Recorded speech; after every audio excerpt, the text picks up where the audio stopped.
Hello, everyone, and welcome back. This time for day 2 of the America's Prelims for SWC 2026. My name is Evan, and with me yet again, it is Topa V. What's up, Topa? It is great to be back for day 2. We have 8 new players, and what a lineup it is, Evan. Oh yeah, dude. Dang, Skippy. Yesterday was mostly new blood with 2 recognizable names from SWC history, but today is packed with household names from all across SWC history. And at the end of day 1, we found ourselves our 2 qualified players for the America's Cup proper on October 10th in Toronto, Canada. We got Jiwoo Fan and Koizu. Both had an amazing showing yesterday, but we have 2 more slots to fill today and 4 more on day 3. That's next weekend, Saturday. So you can look forward to a lot more SWC action here at the America's Cup Preliminaries. And so today, yet again, we're doing best of 5 the whole way through in this double elimination bracket. And yeah, Topa, I've had an amazing time so far, man. Oh yeah, we're still just getting started. This is day 2, and we have day 3 next weekend. And obviously also this all leading up to the America's Cup on October 10th in Toronto. And they're playing for a slice of a huge prize pool. The total this year is $216,000. First place in America's Cup gets $10K. It's a lot on the line for these folks. And then ultimately the top 3 from the America's Cup, 3 from Europe, 3 from APAC, are going to the World Finals. We're getting 2 from the China qualifier, and then we already have 1 from the Open qualifier in Korea. So those are the rules. And just as a refresher, we do have the advent of a new setup. The stack ban is accompanying the SWC 2026. And Topa, I've loved the stack ban so far. Oh yeah, the stack ban is definitely made for a lot of unique matches, even if they're not really facilitated by the stack ban. We've seen, one monster getting stack banned, and then the player just switches to an entirely different comp. And that's definitely something that we're looking forward to more today, because it does make for a very nice viewing experience. Because when you look at it on paper, right, you see this and you're like, this is going to add more diversity to the pick ban phase. But I think both of us were surprised, to your credit, right? It's like to how much diversity we saw yesterday. Folks in chat, like we'd get 2 new monsters pre-banned and our players would bring entire new teams for us. It was so fun to see folks dig that deep into the monster box. And again, makes for a great viewing experience because of it, because we want to see more of these cool monsters that people have ruined up, right? Absolutely, yeah, the meta can be very much defined to a few monsters every time, right? But when you get to SWC and a lot of those meta monsters are being banned out, people have to dig deeper into their boxes to find those niche picks and then maybe build some niche, unique comps around them as well. So as a reminder, if anybody wasn't here yesterday and what you're seeing on screen, right? So the first round, players will have full unrestricted access to their monster box. They can pick whatever they want, whenever they want to. And the pre-bans begin in earnest starting in that second round. Now, what's different this time compared to previous years where we used to call it the Face Your Fears mode, because you could only pre-ban one monster and you couldn't do it repetitiously over the course of subsequent rounds. Now, once it's pre-banned, it's off the table for both players for the entire duration of the set. It's a lot more fun and a lot more demanding in terms of improv and on-the-fly thinking, right, Topa? Yeah, that it definitely is, because once you get in those deeper rounds, a lot of monsters are pre-banned, and if a player really likes to play a certain style, I mean, that entire draft could be in the pre-ban almost. Totally. Here's the bracket, the journey that we're about to undertake today for day 2 of the America's Prelims. We got JJYY up against Thompson, followed by Sunny versus Zazos, Sappy versus Vinny, and then Monagua versus Panda Like. This is fire front to back, dude. Obviously, we're starting off with a banger. We got Thompson involved. And what can you tell me about JJYY? Yeah, JJYY, he was actually rank 1 early season on the ladder. Obviously, it's early season, but still a pretty incredible feat. And I believe he's currently sitting around rank 14 on the ladder. So very strong player. But he does play almost the same 5 monsters in the draft. It's a lot of Gianna, Lima, as well as a Lars. So it's going to be interesting to see how he fares with this stack ban. Yeah, it's going to be fascinating. Folks, as we proceed through today's event, make sure that you're on the lookout for those coupon codes that we're going to be doling out.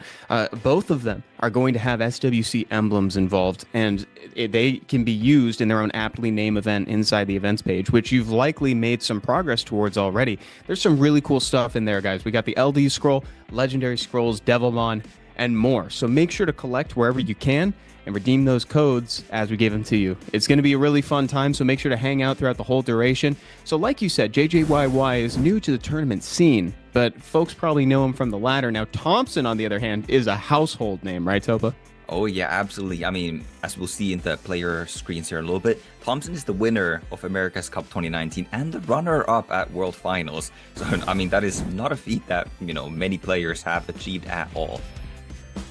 Yeah, dude, look at this. This is the matchup that we're starting out with. We are wasting no time here. JJYY versus Thompson. And look at the most picked, most banned. So are these some of the monsters that you had represented in the ones that he's picking, or are these more representative of a previous season? I think these are a bit more representative of the previous season, especially with the Dark Zenitsu getting a slight nerf, that Killing Slasher. It's not nearly as strong anymore, so I don't expect that to be his most picked monster anymore. And he also does have the addition of Light Fern, which Thompson also has as well. Whoa, which is cool because we actually didn't get to see Light Fern picked at all yesterday, and we were sort of sitting around in anticipation for the whole time because it's no secret to anybody that she is sitting at the #1 slot for best LD5 currently. Her win rate is insane. Now here's Thompson. You can see that he's been across SWCs in history here, and what can you tell me about his current playstyle, Topa? Yeah, Thompson, I mean, his box is so deep and rune depth is even better that he can play almost anything that he desires. I know on the ladder, he likes to experiment with a lot of underutilized LD5s. We saw in his most pick in his qualifying season, he was running 5 LD5s right there. And so, maybe he's going to be picking up a bit more, synergistic monsters and not going for a clean playstyle as we get in the first game. And Thompson is first picking a Gianna. Whoa, shows you where his priorities lie. Want something to strip and stun, perhaps, AoE?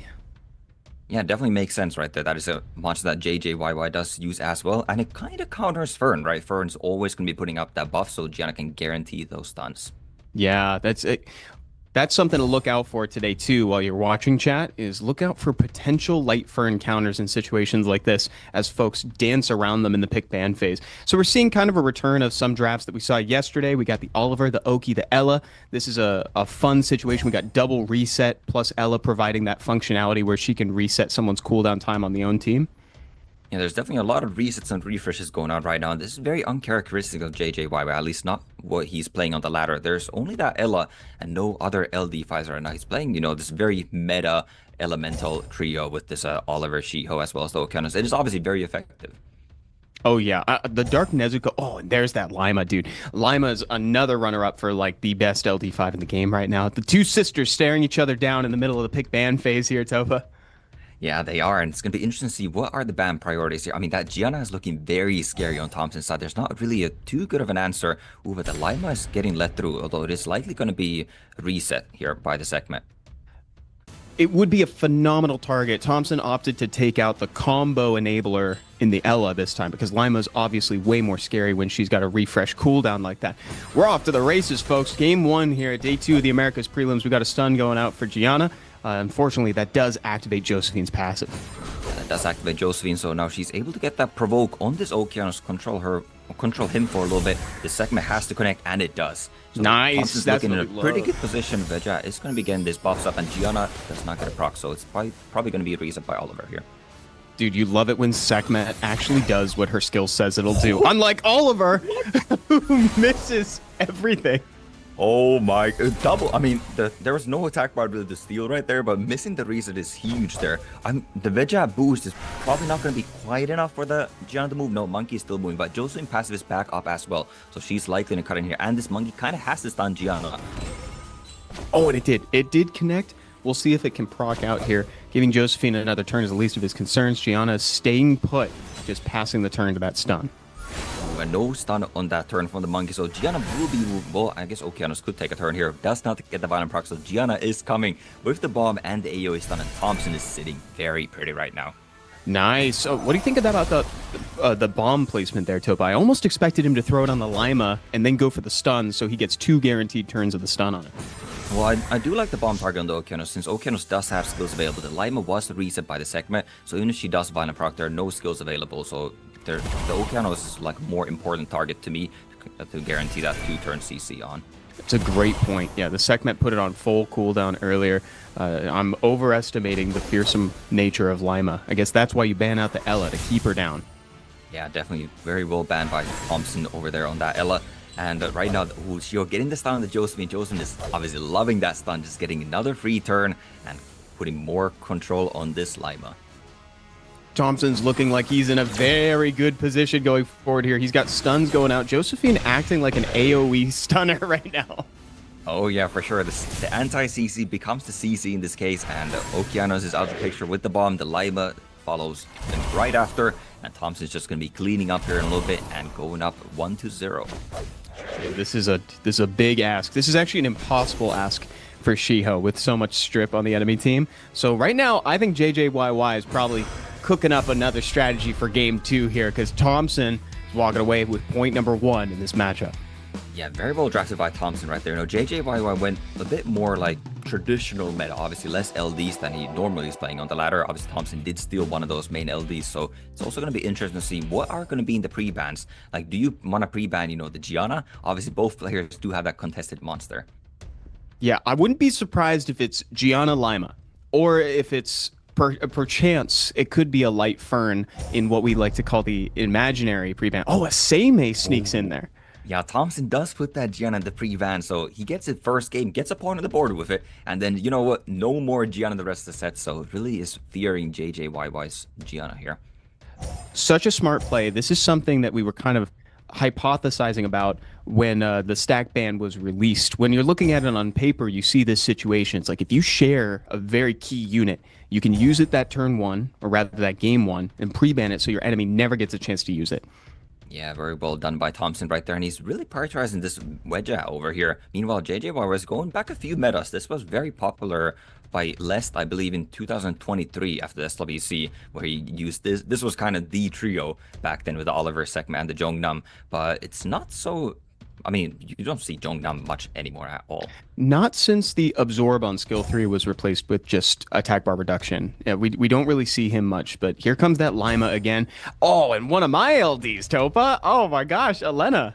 Oh yeah, we love to see the Elena very strong since that most recent bounce patch. Obviously, the base speed is still a bit lacking, but we have a Light Fern on the opposing side. Will we finally see a Light Fern come through, or is she going to be banned out here? JJYY does have pretty good buff remover, so could see getting let through.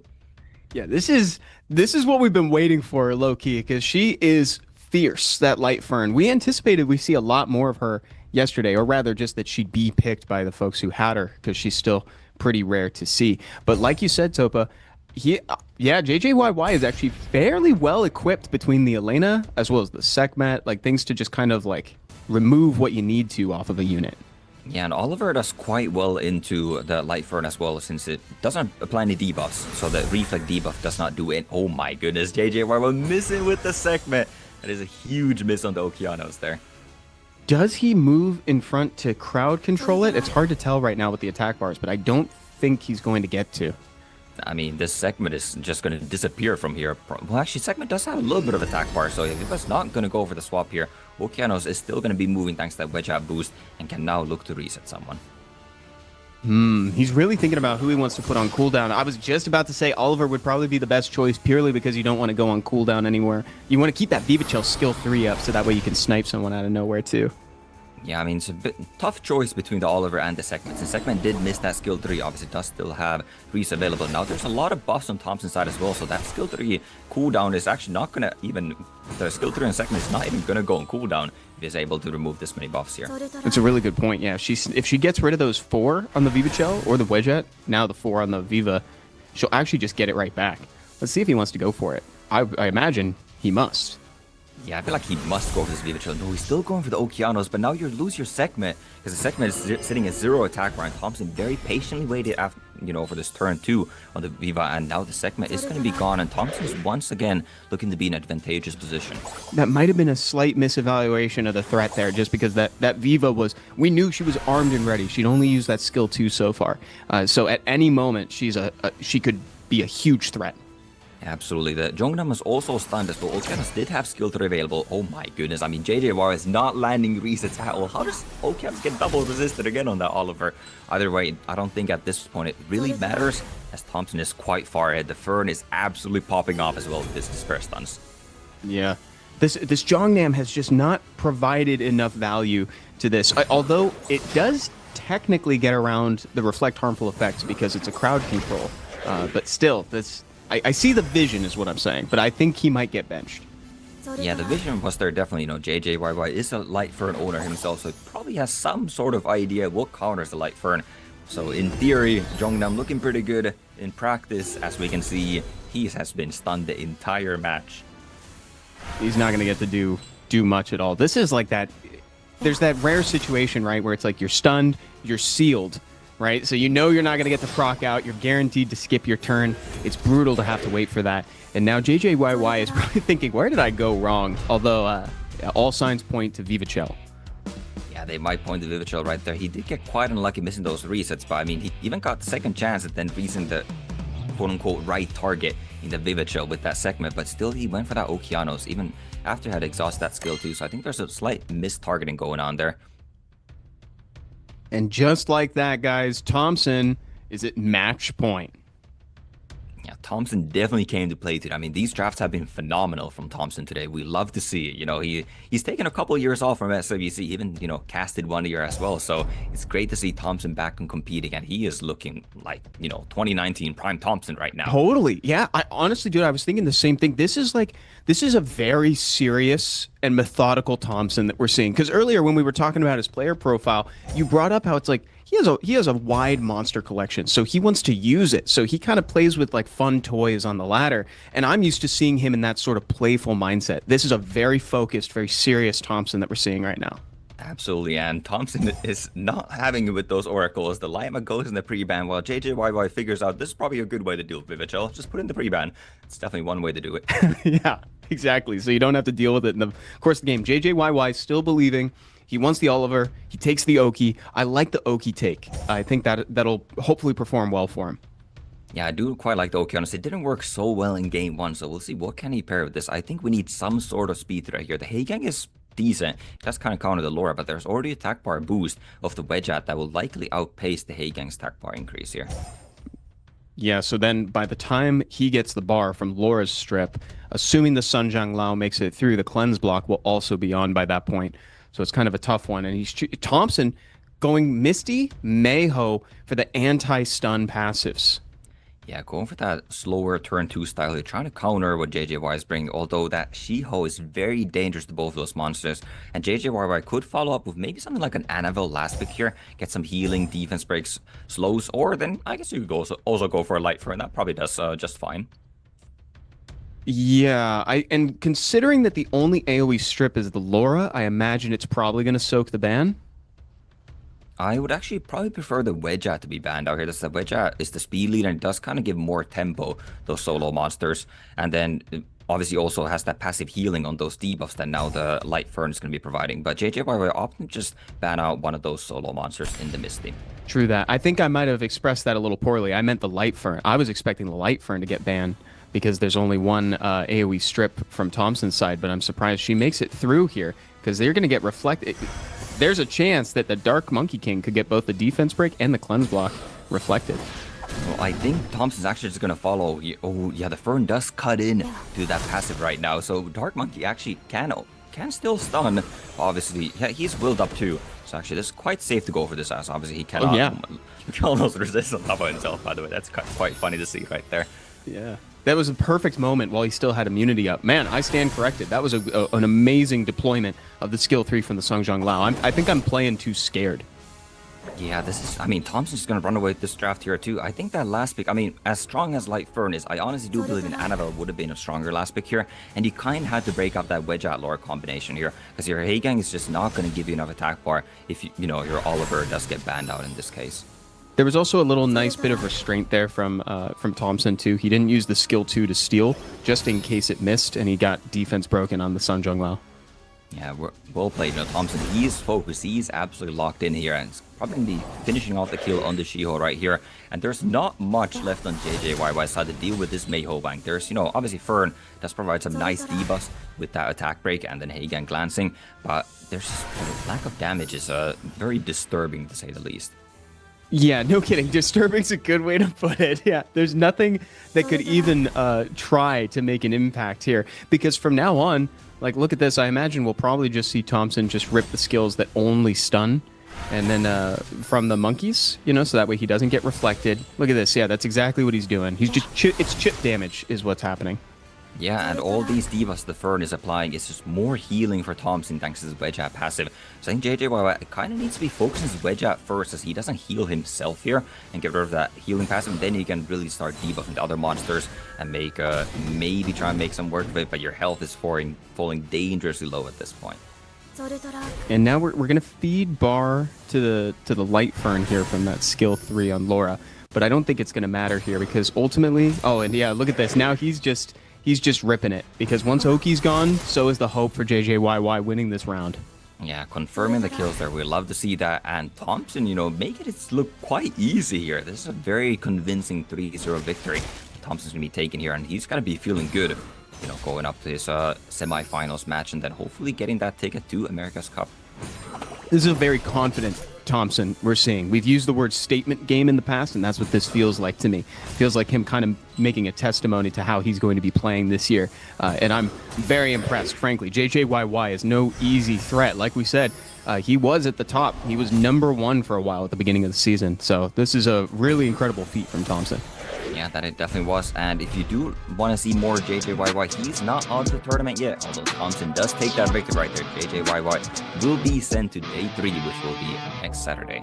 Yeah, so look forward to that, and well played to Thompson, dude. So this is what I'm talking about, Topo. You know, based on like how I was assessing that draft, right? You know, I'm clearly very afraid of the Light Fern, but I think what we saw there is that like there are some definite answers. And the answer is strip, it's crowd control, and sometimes restraint. Right, I mean, Thompson also just had those strong solo monsters like the Misty as well as the Mei Ho Wang. Honestly, I don't really like the ban on the Misty from JJYY because Misty would actually be debuffing himself. He'd be putting that slow debuff on himself, potentially that defense break from the skill 2, although Thompson would probably never use it against the Light Fern. But yeah, you know, the ban was kind of off from JJYY, and Thompson just had those solo threats that are into a low damage comp like the one that JJYY brought. You know, in that case, the Fern is not going to be doing a whole lot. And now we're in the highlights here, and we're seeing how Thompson did it, how he 3-0'd JJYY in Game 1 of Day 2 of the Americas prelims right here. Just effortless control of the enemy team. Josephine acting like a one-man army. Yeah, definitely. I mean, Thompson never was really even in danger in any of these games. It was just quite clear outdrafting coming from Thompson. Obviously, he did get a couple fortunate resists here. You know, in the Game 1, we saw Oliver double miss on that Gianna. And in this Game 2, obviously, we saw the segment miss. But then also, JJYY kind of had some questionable targeting that then led to that moment right there where the segment just gets swapped and therefore dropped very early. In moments like that, could potentially boil down to tournament play experience. Like nerves do play a heavy factor into this, right? So that could be boiled down to that. It's hard to play in a tournament setting like this, even digitally. Oh yeah, for sure. I mean, Thompson, obviously he's very much a veteran here, so he does have a lot of tournament experience. JJYY once again making his debut in SWC. So yeah, maybe not so confident, not so comfortable, especially with this new stack ban format as well. I'm really excited to see more from Thompson today. So he's moving on to the semifinals here because, like we said, dude, this is a different kind of Thompson that we're seeing playing right now. He is focused and here to win. I love it. I love that energy, and I know Thompson fans in chat are probably losing their mind right now too. We're looking forward to match number 2 here. We got Sunny versus Zazos, Topa.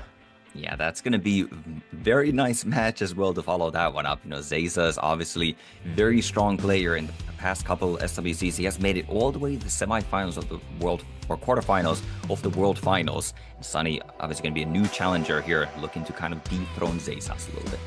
Yeah, let's see. It's a tough target to take down, though. Here's Sunny. What can you tell me about some of his drafts? Yeah, Sunny has quite a few nice LDs in his box as well, so he utilizes a lot of Han, Dark Aragorn, as well as Sigrid. Obviously, that's not represented in his most picked, most banned, since those are for Season 37, but in the current season, he's been utilizing that Dark Speed lead from the Han, and then aggressive Sigrid playstyle. So I'm interested to see if he's going to be bringing that today, as that worked quite well for Jiwoo Fan and others yesterday. I love that hyper aggro playstyle, especially in SWC. It's so fun to watch aggressive play like that on the big stage here. Now Zazos, he plays a lot of elemental units, a lot of the strongest, Shiho being one of them. He was even part of the comp last year in SWC 2025, though admittedly that Shiho's kind of known for not activating on skill 3 for him for whatever reason. Yeah, but either way, Zayzas makes it work, and we can see also in the season records right there, he has 8-2 record against Sunny in season 36, and I believe it was 4-2 in Zayzas' favor in season 37 that Sunny qualified from. So Zayzas has a very good win record on the ladder against Sunny, so we'll see if Sunny can leverage the stack ban to his advantage to pull ahead here. All right, guys, here we go. Sunny versus Zayzas. Starting off with that first pick, Oliver, which we know to expect around here. Zayzas quick to pick up another 33 lead and the Shiho. Yeah, Sunny then responding with his speed threat here. That is going to be Yan Hong as well as No Kiano. So very quick drafting from both players right now. Seems they kind of are, comfortable, especially when there's no pre-bans yet. Oh, it decides to bring back the Juno. Dude, we were crying for this yesterday, Topa. Yeah, I've really, I've kind of been wondering why people aren't drafting this monster more, as we've seen so many resets. I mean, even in that game one between JJY and Thompson, we saw multiple double reset comps coming out, and Sunny's going to be responding that with more pushbacks, and the pole cannot be pushed back, but the Cadiz and the Legolas are very strong single target monsters, though. Yeah, those are both very threatening, for sure, especially into Shiho, Meiho. And Loki, even Juno with that Fire Legolas here. But chat, I would encourage you to go look up the Wind Duke's passive, because I guarantee you it's better than you remember it being. He got a very crucial buff, and now he is definitely the anti-Oliver unit. Yeah, he definitely is. I'm not a big fan of this Juno last pick coming from Zayzas. I feel like both of those last picks from Sunny, in that the Fire Legolas and the Cadiz, they just have so much attack bar pushback that Juno's not going to be able to do much. And Legolas also has no debuffs on his skills, so he really does hard counter this Juno. Zayzas is going to be hard pressed to focus this Legolas and get it out of the match as fast as possible. That's my fear as well, and he'll also very much benefit from the speed buff, if there ever is one, sitting on top of Juno. He can just steal that away and reduce her bar to keep her from getting that next turn here. Here comes Okiana. So now he's thinking about how valuable it is to actually reset somebody and trigger the Duke's passive. And he goes for the Vanessa. Yeah, going for the Vanessa to get rid of that defense break is definitely a fine play right there. It was interesting to see that Sunny actually opted to just throw that Legolas skill into the Monkey right away, instead of going for Vanessa to try and get rid of that Will Root on it and utilizing Oki stun. But he's going all into this Monkey, just trying to get rid of that big damage threat from Zayzas' side. If he's able to do that before anything falls on his team, I think Sunny is going to be taking this game here. He's very future forward. That's what Sunny's thinking about, because yeah, late game that Meiho Wang is going to be devastating, so he wants to clear it before it ever gets to that point here. Juno can actually sink some pretty good damage into Yanhong, but opts instead to go for the Despair stun on Legolas, but comes up empty. Yeah, I think Jesus is counting here on his Monkey that the damage will be enough to take out the Yanhong, and therefore does not hit to hit it. But the Monkey may not get a turn. Legolas only double hitting though, so not absorbing a whole lot of attack bar. And it's looking pretty good for Zayzas. That Monkey, can he take out the Yanhong here? That's going to be a big question. Oh, yeah, and it was big that Yanhong was denied the heal there, the heal and boost, because that was definitely an opportunity to take it out if she wasn't provoked. Meiho Wang is going to confirm at least one kill here, taking out the sustain on Sunny's side. Yeah, that's a big kill right there. And now this Legolas, it's already very low on hit points. We have to get very lucky with this Legolas, but it's only double hitting. I feel like you almost had to go on this Juno, because the Juno is probably with one more skill one after this turn, is going to be taking out that Legolas. That's what Wind Duke does to Oliver, by the way. It makes you play scared. It makes you not want to reset stuff. Yeah, that it does. And Zayzas confirms the kill on that Legolas. He was definitely going to be walking away with this game here. Now there's nothing really to deal with this Juno, and there's still, 3 other monsters alongside that Juno on the field.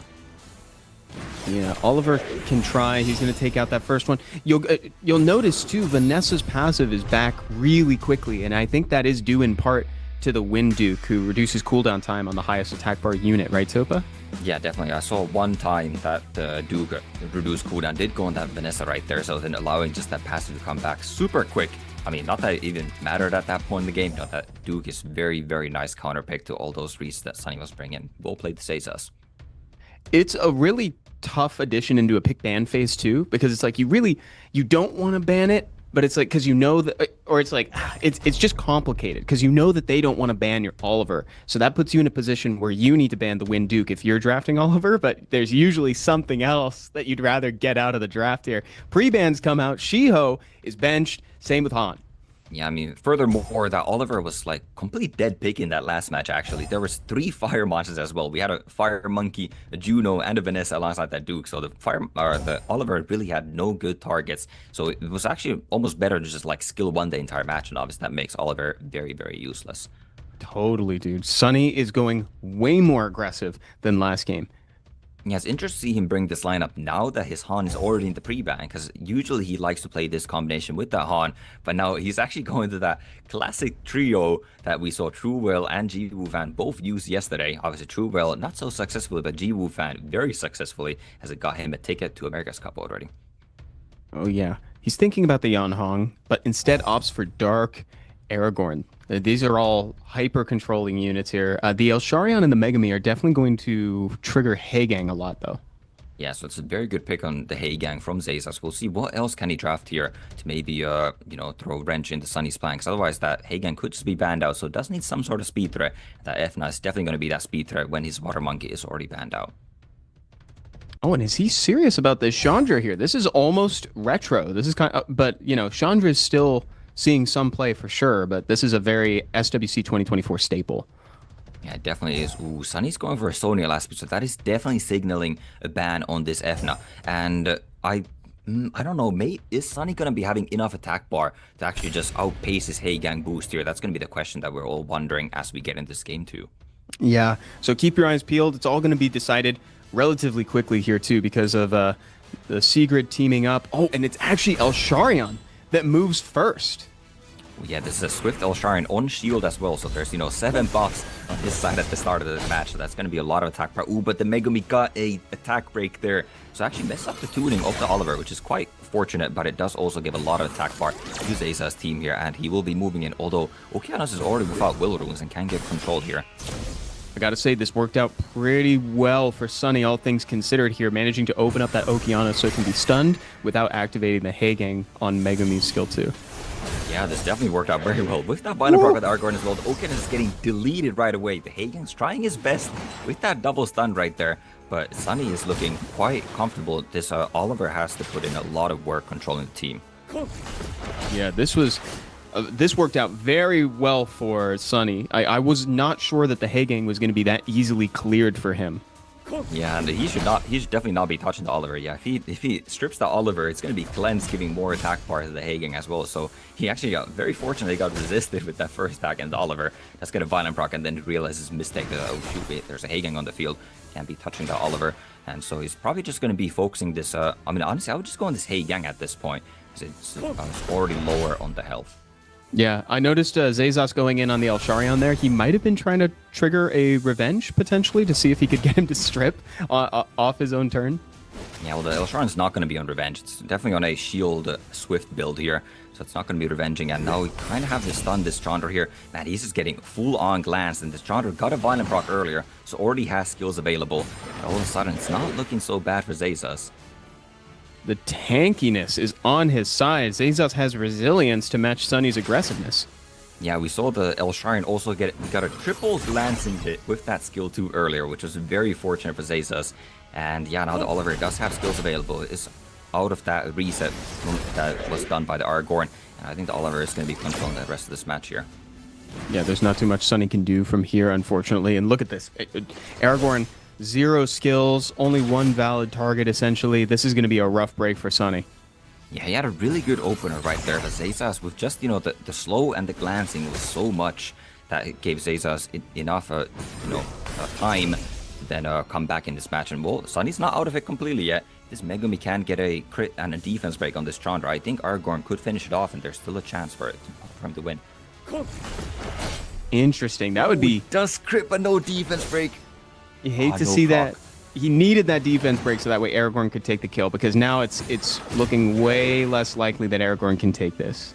Yeah, well, Aragorn is moving next, does get pushed back right there, so not moving next anymore, and he won't be moving at all in this match, thanks to this Oliver as well as Heigang pushbacks.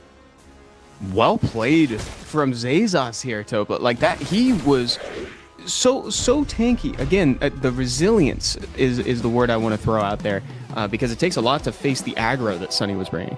Yeah, it definitely does. He lost his Okeanos right away, but he was not really faced by it. Got a couple nice despair stuns from the Heigang as well. It did stun 2 monsters turn 1. Obviously, I guess 1 is the expected value of that. But getting 2 stuns is definitely nice. And then Chandra got that crucial violent proc 2 to have his skill 3 available the moment that Sunny was getting out of those slows. Yeah, so let's see what they opt to pre-ban after that. I wouldn't be surprised if maybe Secret caught a pre-ban. Topa, any guesses?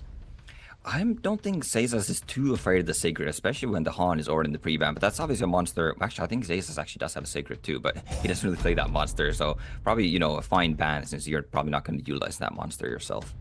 Yeah, there she goes down there, as well as the Heigang. Honestly, I don't blame him for throwing Heigang down there at all. It's so rough having to dance around that guy. Yeah, Heigang is definitely, a big wrench in your plans, right? You gotta be very delicately dance around that. And Sunny had a pretty nice opener, right? He had some, very fortunate, like, targeting the Secret skill 3. Does go on random monsters. So the Megumi actually hit the Oliver, which is, like, best case scenario for him right there. But even that was not enough for him to take the match. Interesting. Is there ever a world where Zazos picks both Vanessa and Oliver just to deny Sunny at 33? I don't think so. I mean, it's very weird, especially with this Josephine pick here too. I don't think that's what he's going for, and I think Zayas is quite comfortable fighting that Oliver. We saw that he has that Wind Duke prepared, which is very strong into Oliver. That might be. I think that's a really good observation. He's clearly prepped and ready to fight Oliver's as well. So that's between that and anything else he might have, like the Jingxie. He's bringing the Duke a little early, but it does do well up against the Dark Aragorn. Yeah, and the Light Twins also does have a reset on its skill too. So there's already 2 monsters that do have resets. So I don't hate it. I don't know if I love it per se. And also what I really don't like is this Josephine. I don't see a single stun on the side of Sunny. I would assume that this is going to be a violent or a non-despair Erection as you're bringing it into a Josephine. Otherwise, that's kind of a very questionable Erection pick on Sunny's side otherwise. Sunny's probably angling to try to make that into a dead pick of a Josephine there. With no enablers. So we'll see here. The Juno coming out. Is this enough to take down the Fire Inosuke if he stays in, do you think? Well, if you do get a defense break on him, Fire Inosuke can definitely go down. But I think Sunny's probably pretty happy banning that last pick of that Juno here. And then, I mean, both Annabelle and the Fire Inosuke are going to be quite dangerous here because there's no cleansing on the side of Zayas. But no, he actually respecting the Duke this time. That's what happens, dude. That's what after one experience with Wind Duke when you're playing Oliver, you suddenly start banning it. It's a crazy pick here. Guys, this very well could be the last game of this set if Zazos clutches it up. He is at match point up against Sunny. Yeah, he is. This Erection could be going for a defense break, and he does opt to go for that. Unfortunately, does not land as that is off element. This Erection, once again, I mean, it's much like Oliver. It's going into so much fire that he's rendered quite useless. This is such a great third skill opportunity here, and it looks as if he landed everything. I thought I saw some green text in there, but I couldn't quite tell. Oh my god, and Vanessa also landing a cooldown increase? What is that? The Inosuke now does not have skill 2 available, thanks to that insane Vanessa skill 1 right there. Also does get a violent proc, so she's already out of that slow and looking to move, and oh my god, that feels so squishy. Wait a minute. When you got damage like that coming from Josephine, there might not be such a thing as a dead Josephine pick. That was immense. Yeah, it's so funny. After Aragorn ripped the skill 3, suddenly it feels like nobody has skills up, including on Sunny's side. Ooh, and that is actually a Despair Erection on that Sunny picture. I mean, I really don't understand that pick. Like, we're picking a Despair monster into a Josephine. We could have very well just gone for a Bruiser's lineup, and then you're fighting a Josephine without a passive. That would have been a very advantageous position for Sunny here. And obviously, Aragorn can go in a Bruiser fight, as he is quite tanky. Oh, found a moment to get a Despair stun when Josephine didn't have her passive. That was a good chance here. Okay, we're flying. Zazos is prioritizing the Fire Inosuke, as he should, because that thing can become a problem late game. Yeah, that definitely can, but I mean, I think this monkey's just gonna run away with this match. Okay, Inosuke does get a response proc of his own. Obviously, that healing is gonna be very nice. Keeps Inosuke alive, but somehow he gets reset once again. Another? What? Dude, this Vanessa is cracked. She keeps going with the increased cooldown time. That's exactly how you should be playing. If you play to expect an increased cooldown time, and then you're thankful when it happens here. Does he get that? He gets the defense break and the proc. This is the big moment. That's the lineup that we were talking about, right? You mentioned it's like a defense break can shut him down. Yeah, and that is definitely going to shut the game down. There's no more damage to deal with this Fire Monkey or even the Juno at this point. And Zayas is also just going to get a 3-0 victory. I mean, we knew that Sunny was going to be fighting uphill battle. I think, that kind of just goes to show here Zayza's, draft prowess, I suppose. It's like so well drafted by Zayza's, and Sunny was kind of, between a hard place and a rock in a lot of those matches. So well played by Zayzos with a clean 3-0 up against Sunny, sending him to day 3, and Zayzos is propelled forward into the semifinals. Dude, we're going to get to see a Zayzos versus Thompson game in the semifinals later. That's exciting, dude. Yeah, that's going to be definitely a match to look forward to. But before that, we do still have the lower half of the lower bracket. But yeah, once again, very well played the Zayzos. Obviously, that draft was just so strong. And I mean, also, Sunny just couldn't really find the answers. We saw Zayzos actually basically brought the same team that he did in game 1 as he did in game 3. We had the Vanessa, as we see right here, those are the 4 monsters that he drafted. Instead of that Water Monkey, he just had a Josephine in there in game 3. And Sunny, even though, he had already fought it before, just could not find the answer to it. In try, he did. Yeah, we saw a lot of adaptation from Sunny, a lot of different comps, but he just couldn't crack the code, unfortunately. And that Meiho Wang actually was quite the threat across multiple games. Yeah, it was. I mean, the game 1 could have worked out for Sunny too, but his Yanhong unfortunately got controlled and never got that heal off. So he went down a bit earlier than Sunny was definitely hoping for there. And in this game too, Zayza's resilience really just came through, and all these Chandra skill 3 montage right here as Zayza's marched to the victory on that game. It shows you the power of AoE slow. It's hard to communicate just how impactful a full team slow is, but it's kind of backbreaking. Yeah, it definitely is. And that's why, Zayza's also did pre-ban or post-ban or match-ban, whatever it's called, Annabelle in that game 3. That slow that Annabelle provides is so huge, especially with the defense rates, right? It sets up any sort of AoE damage, whether it's that Aragorn or then obviously that Fire Inosuke. Yeah, it 100% does. Kudos to Zayzos. Well played from him. I hope Sunny finds the right team lineup to help him succeed in day 3. And we still have so many exciting games ahead of us, guys. So we can look forward to the rest of the bracket, the bottom half, the quarterfinals coming up here. Sappy versus Vinny, dude. I'm very excited for this one. We've seen Sappy before. Vinny made a great name for himself in SWC 2025. People were really a big fan of his drafting there, Topa. Yeah, definitely. Vinny has been in the America's Cup the past 2 years, right? But he has not made it past the quarterfinals. So, maybe this year will be Vinny's year. But, I mean, obviously he has to get to the America's Cup first. And it's a top opponent in his way in Sappy here, who did make an appearance in, obviously, last year's SWC. Yeah, I can't help but notice the negative win rate up against Vinny there, sitting at a 1-3 in season 37. And he's a big fan of... we're seeing probably a slightly older draft. We're seeing the Water Gandalf represented. The Oki could very well be now. Same with Shiho. I wouldn't be surprised if we saw them. Yeah, that is the season 37 stats right there from Sappy. He's playing a lot of Sierra Gianna these days. He also likes to use Gapsu quite a bit alongside that combination. Gapsu's still dope, even to this day. And then we see it's funny. It seems like Sappy had the up on Vinny in season 36, which is funny. So in season 37, it's been better. It's been trending Vinny, but in season 36, it was all Sappy. Yeah, it's interesting to see right there as we look at Vinny's most picked and most banned. Quite free-to-play friendly right there, but he does also have a dark killing slasher. Obviously did get nerfed, so I don't know if he'll be looking to pick that. Maybe just going to be playing the strong meta picks, very similar to Zayzos. Yeah, what do you think about the dark killing slasher following the patch? Have you gotten a chance to play against him much? Thankfully not, because I do believe that Killing Slasher is still quite strong. Obviously, it's not really like first pick material anymore, and I do see, players such as Obabo and Skit still have great success with the Dark Killing Slasher. All right, everybody, we're getting into it. Sappy versus Vinny here. Game 3 at the quarterfinals of day 2 for the Americas prelims here. And to no one's surprise, Shiho. Yeah, Shiho first pick, and Oliver responds, can we get an Okeanos? Then we can really sum up the meta in one picture that's, not even fully picked here. But nope, we see a Josephine instead. That's obviously a very solid counter into that Shiho as well. So Sappy responds the 33 lead of his own. It goes to show just how heavily elemental focused the meta is right now. And interesting, Sappy's kind of getting ahead of the curve here because Vinny's taken one anti-crowd control unit in Josephine the Water Paladin, so Sappy's trying to get ahead of that and take another one away from him through Misty.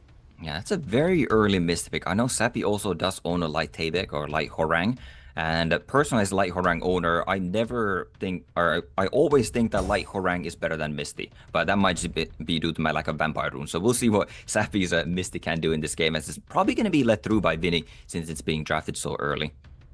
That could be the case. Sappy hovering over a Sonya, very aggressive, might be just trying to soak the ban so he can get what he really wants through, and he's thinking about what that fourth thing that he really, really wants is. Yeah, I think Sappy's kind of channeling his inner Obabo right here. This is a very Obabo-looking draft, and now he's like, what would Obabo do in his position?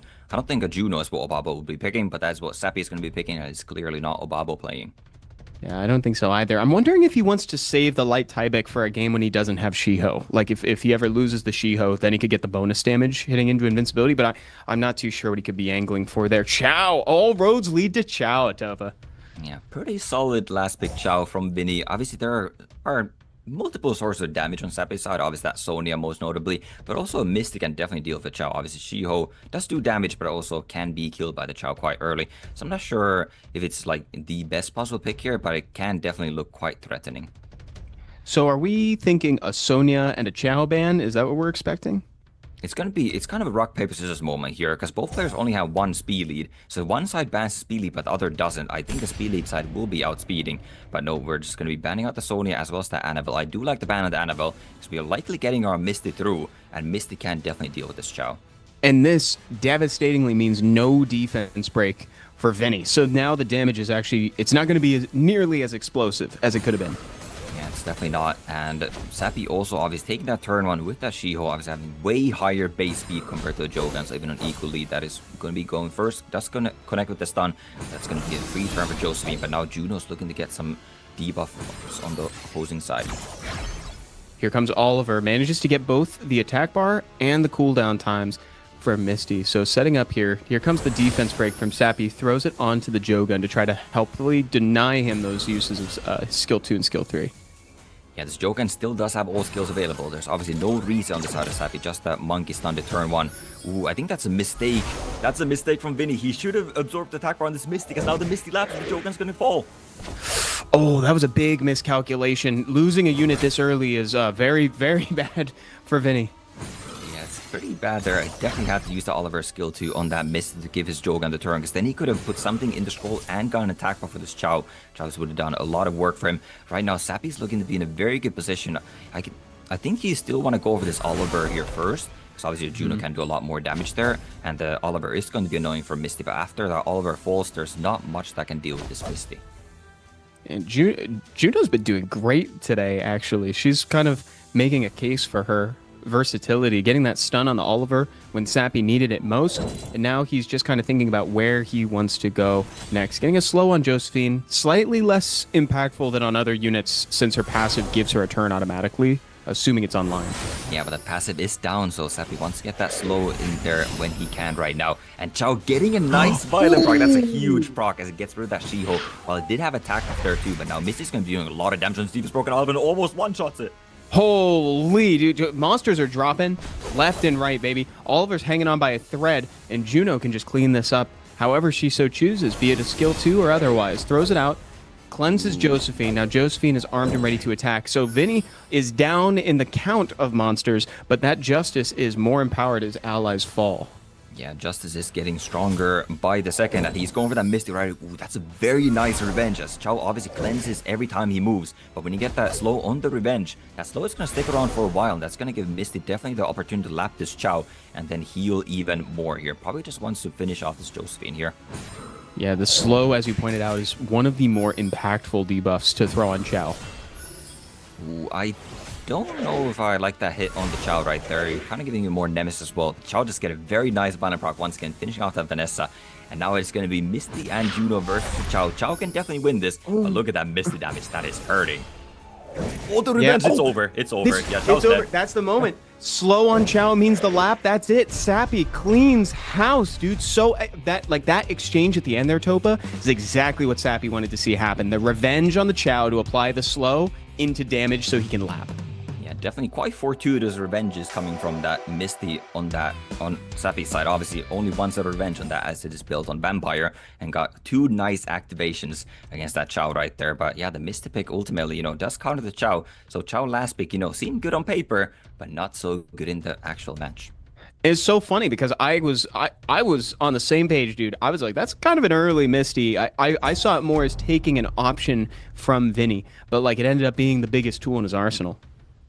Ooh, this is interesting pre-bans here. We have the Lima getting pre-banned, and Vinny was probably planning to use that Lima as a save mate goes in the pre-ban. Obviously, these are 2 monsters that were not represented in that first set here, so we'll see how the players adapt. Obviously, that Shiho is now changing sides, and we're just swapping drafts, kind of.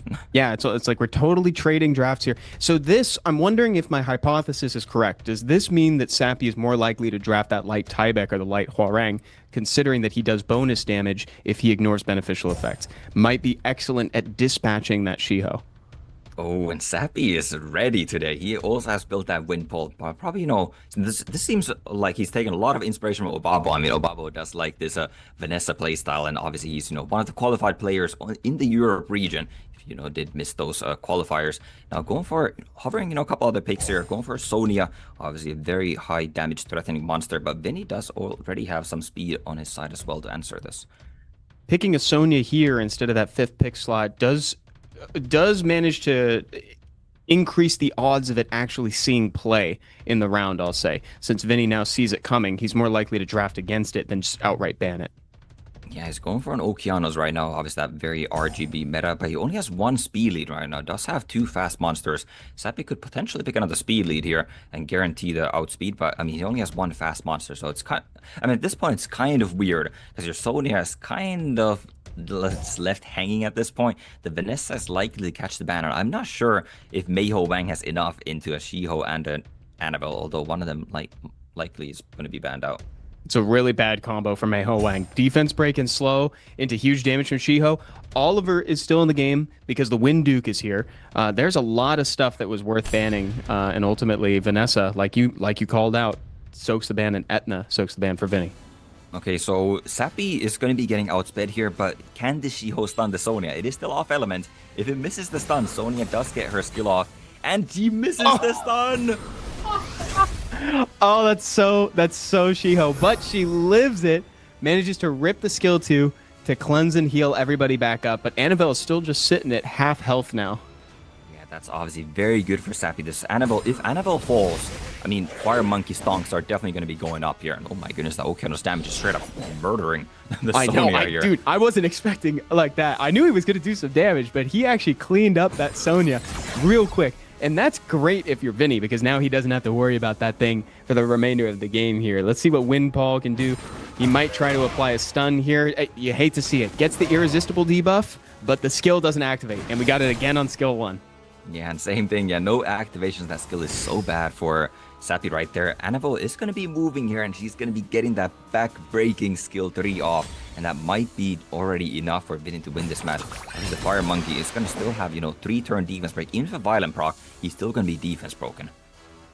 Yeah, so long. It's actually crazy. He could fish for a crit here if he wanted to try to finish off the Annabelle. But I guess that's not what he's intending to do.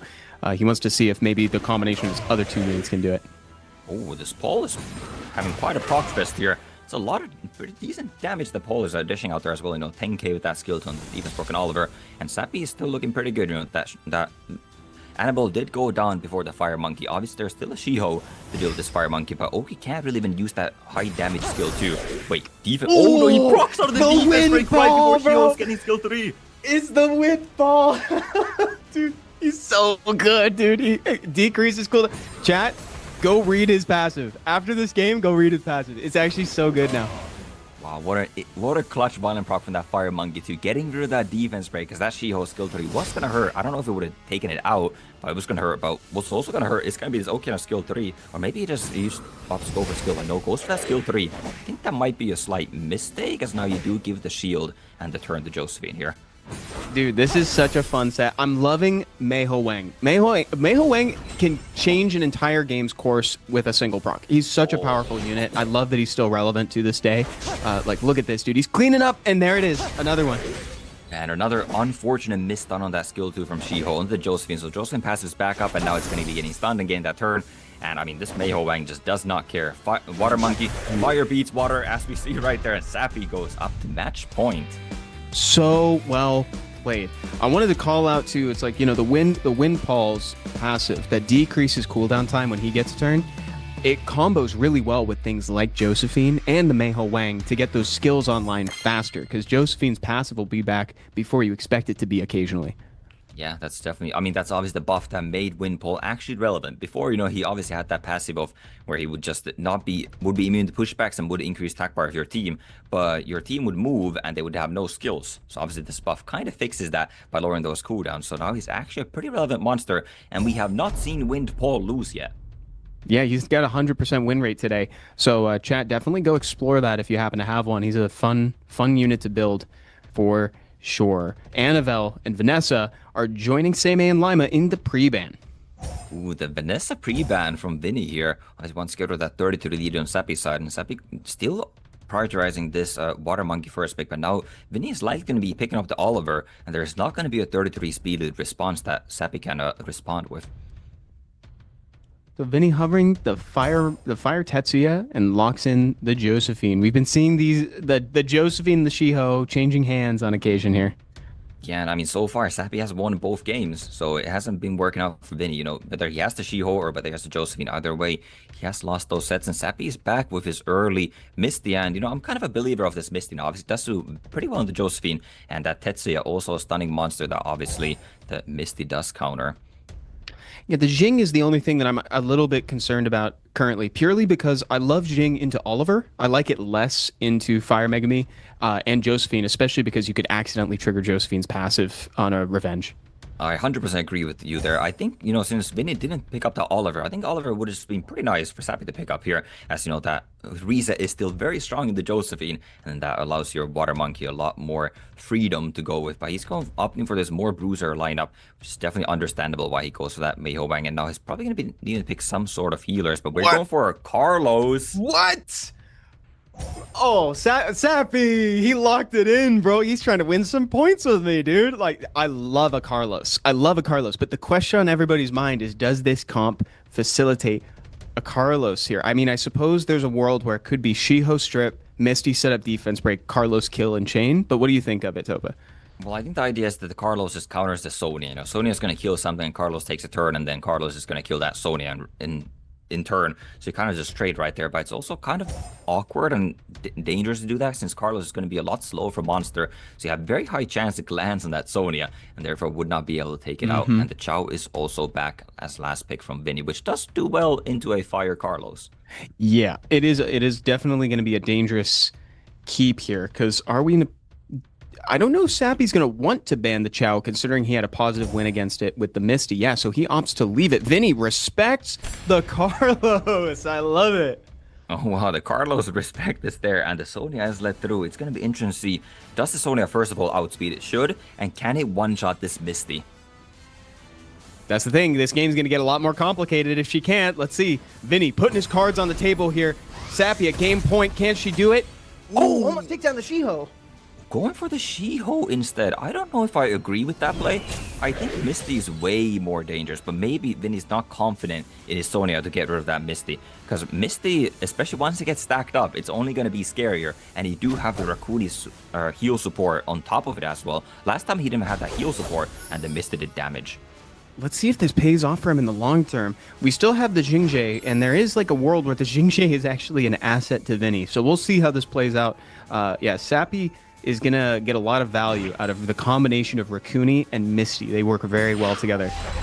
Yeah, that is no defense break landing, however, so that Sonya is going to be staying in the match a bit longer, especially with that very tanky shield that Joseph was able to provide. And he's just taking all the glancings. That Sonya cannot be crit.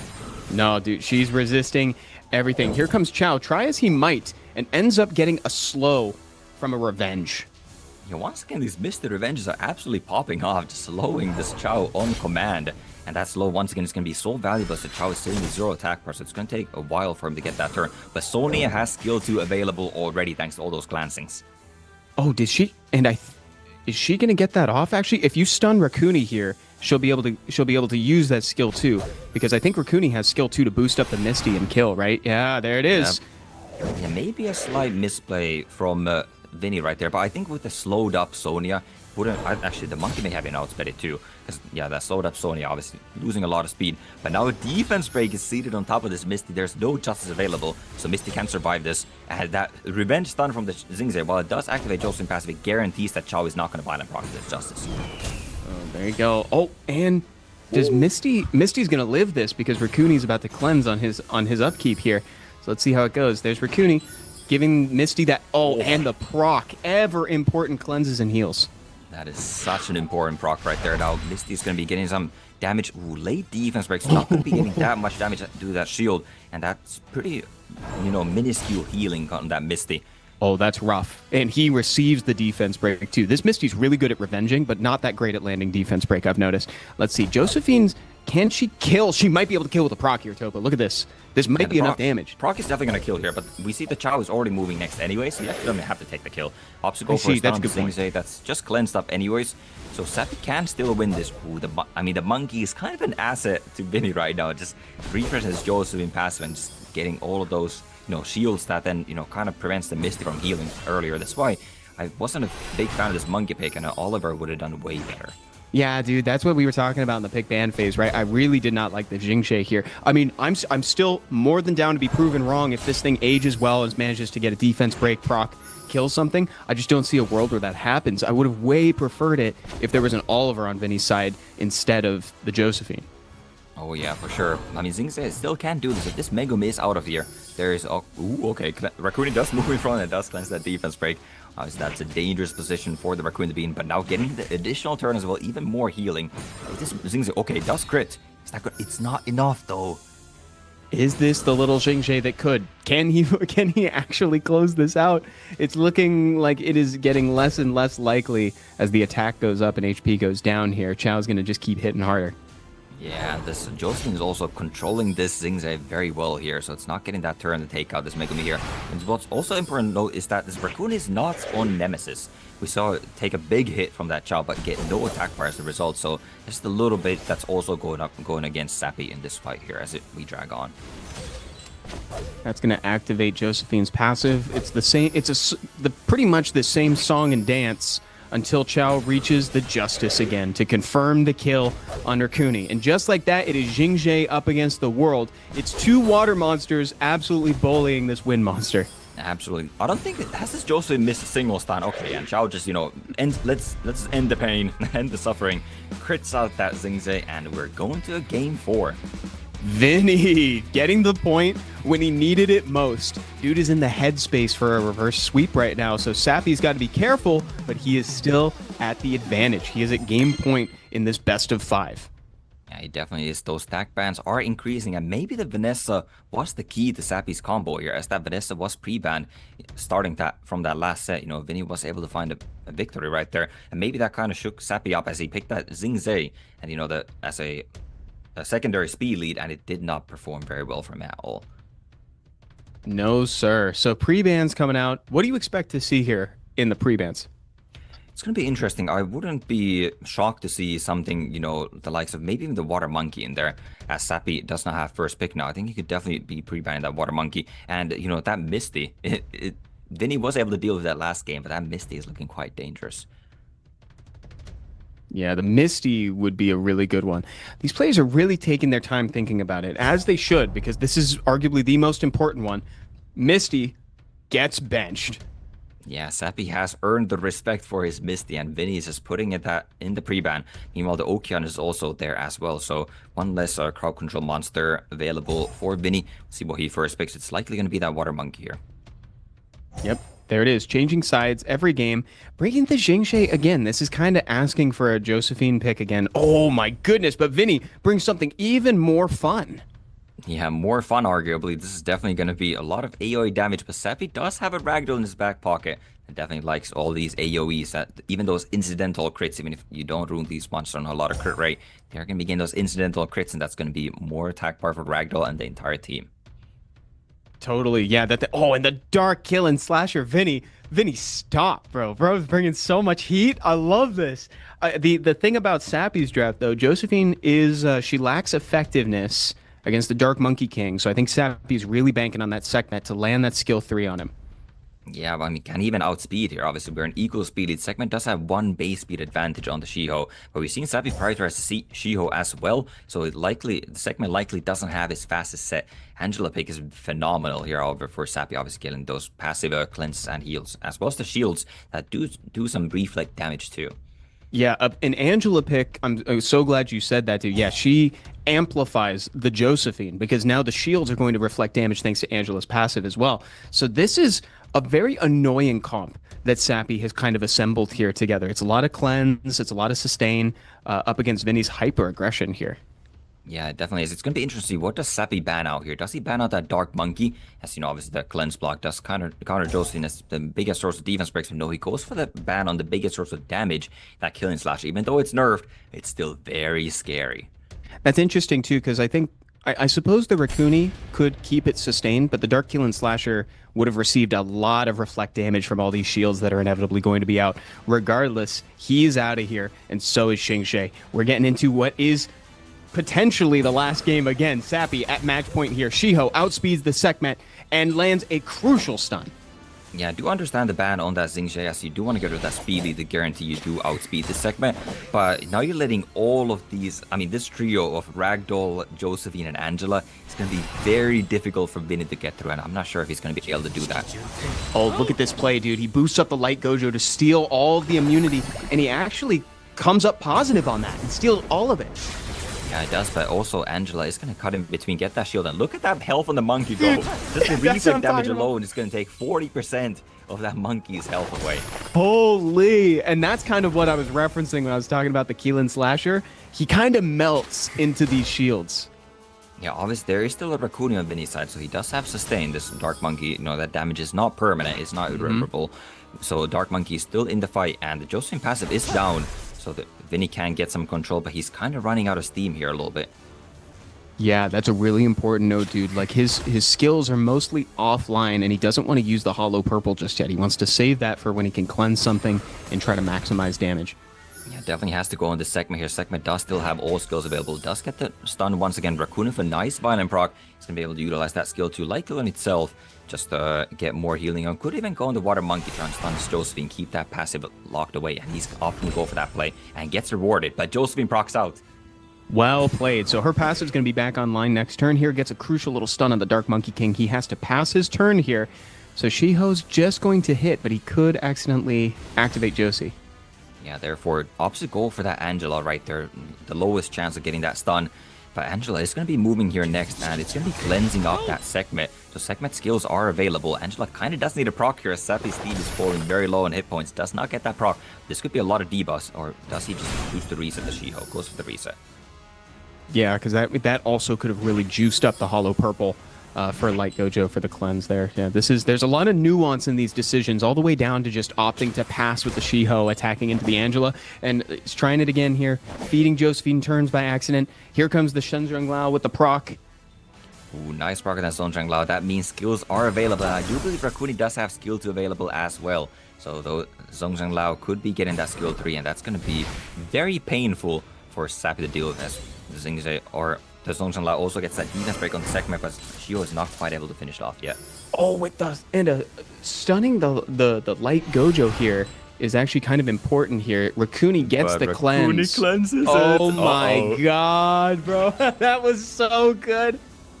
Man, Rakuni MVP gets a violent proc there too. The Shenzhen Lao is still a glance, but obviously this Hollow Purple is going to be cleansing it. But if he goes for the Hollow Purple, he's likely going to crit here, and Josephine might cut in, do the Ragdoll after. So he goes for skill 1. But you don't want to do this on glancing, do you? Oh, I guess. Oh, it's a minimal it's effect. No value. Oh, no value. Yeah, I don't know, dude. It's a close call. There's a lot of very delicate interplay happening here, right? Those decisions, they add up, though, because now Shenzhen Lao is going bye-bye. Now the game's over. Game's over. Angela has skill 2. Everything is back to, well, not full health, but to a respectable amount of hit points on Sappy's side. And Shenzhen Lao is gone, Shiho is gone, and Sappy will be moving on. Dude! What a game, bro. Well played by Sappy. Oh, man. If only I could see this game again. I would love to see what would have happened if we hollow purpled and then did it. Because you're right that Josephine might have cut in, but because of the attack bar game from Ragdoll. But I wish I could see it. I think he definitely should have gone for it because we've seen this Gojo. It's not a crit rate Gojo. So you probably would crit like maybe 1 or 2 targets, and the Zongjang Lao was overflowed on attack bar. So I think even if you crit once, good point. The Zongjang Lao is for sure a move. If you crit twice, then it gets kind of sketchy. But I highly doubt this Gojo has more than 50 crit rate. That's a really good point, dude. Yeah, because he was geared up to take that next turn. Regardless. I want to see that. I want to see that moment there. But I gotta say, Sappy played out of his mind. Very well done by Sappy. Vinny tried to bring it back, couldn't quite clutch it up, and we'll see Vinny more on day 3 of the prelims next Saturday. Yeah, that we will. Just the presence of the Ragdoll, I guess, brought the fear into Vinny, and he did not utilize the hollow purple right there, and I think that ultimately cost him the game. I mean, also, it's quite unfortunate with that monkey skill 3. Obviously, you're glanced up, but you can still land your skills. He only landed the Josephine, who then managed to proc out too, so, he got 0 value with that skill 3 there. 0, exactly, dude. Yeah, I think in that moment, even though it's dangerous, it is such a hinge point for the game. You kind of got to go for it because one way or another, that was ostensibly the last turn of the game. If you really think about it, right? That was the moment that the game was lost for him. So it's like, that's the thing. Well played by Vinny though. I like that he clearly was in a good headspace following that last game, and he came to play in that last one too. It was very delicate interplay, like I was saying there. It felt like we were on a knife's edge the whole time. Here's a replay of what we just saw, Topa. Yeah, I mean, that last game definitely was, very close. I think, 1 or 2 procs other way would have definitely, decided that game. If, Songchang Lao gets, 1 more proc somewhere, he would have had that skill 3 a turn earlier. Or if he, doesn't get stunned 1 more time. Vinny definitely had outs in that game. It wasn't a very clear out draft from Sappy's side. As we see this highlight, this Misty terrorized this first game here. Yeah, Misty was just a demon, dude. Getting the revenges like that with the slows, absolutely crucial.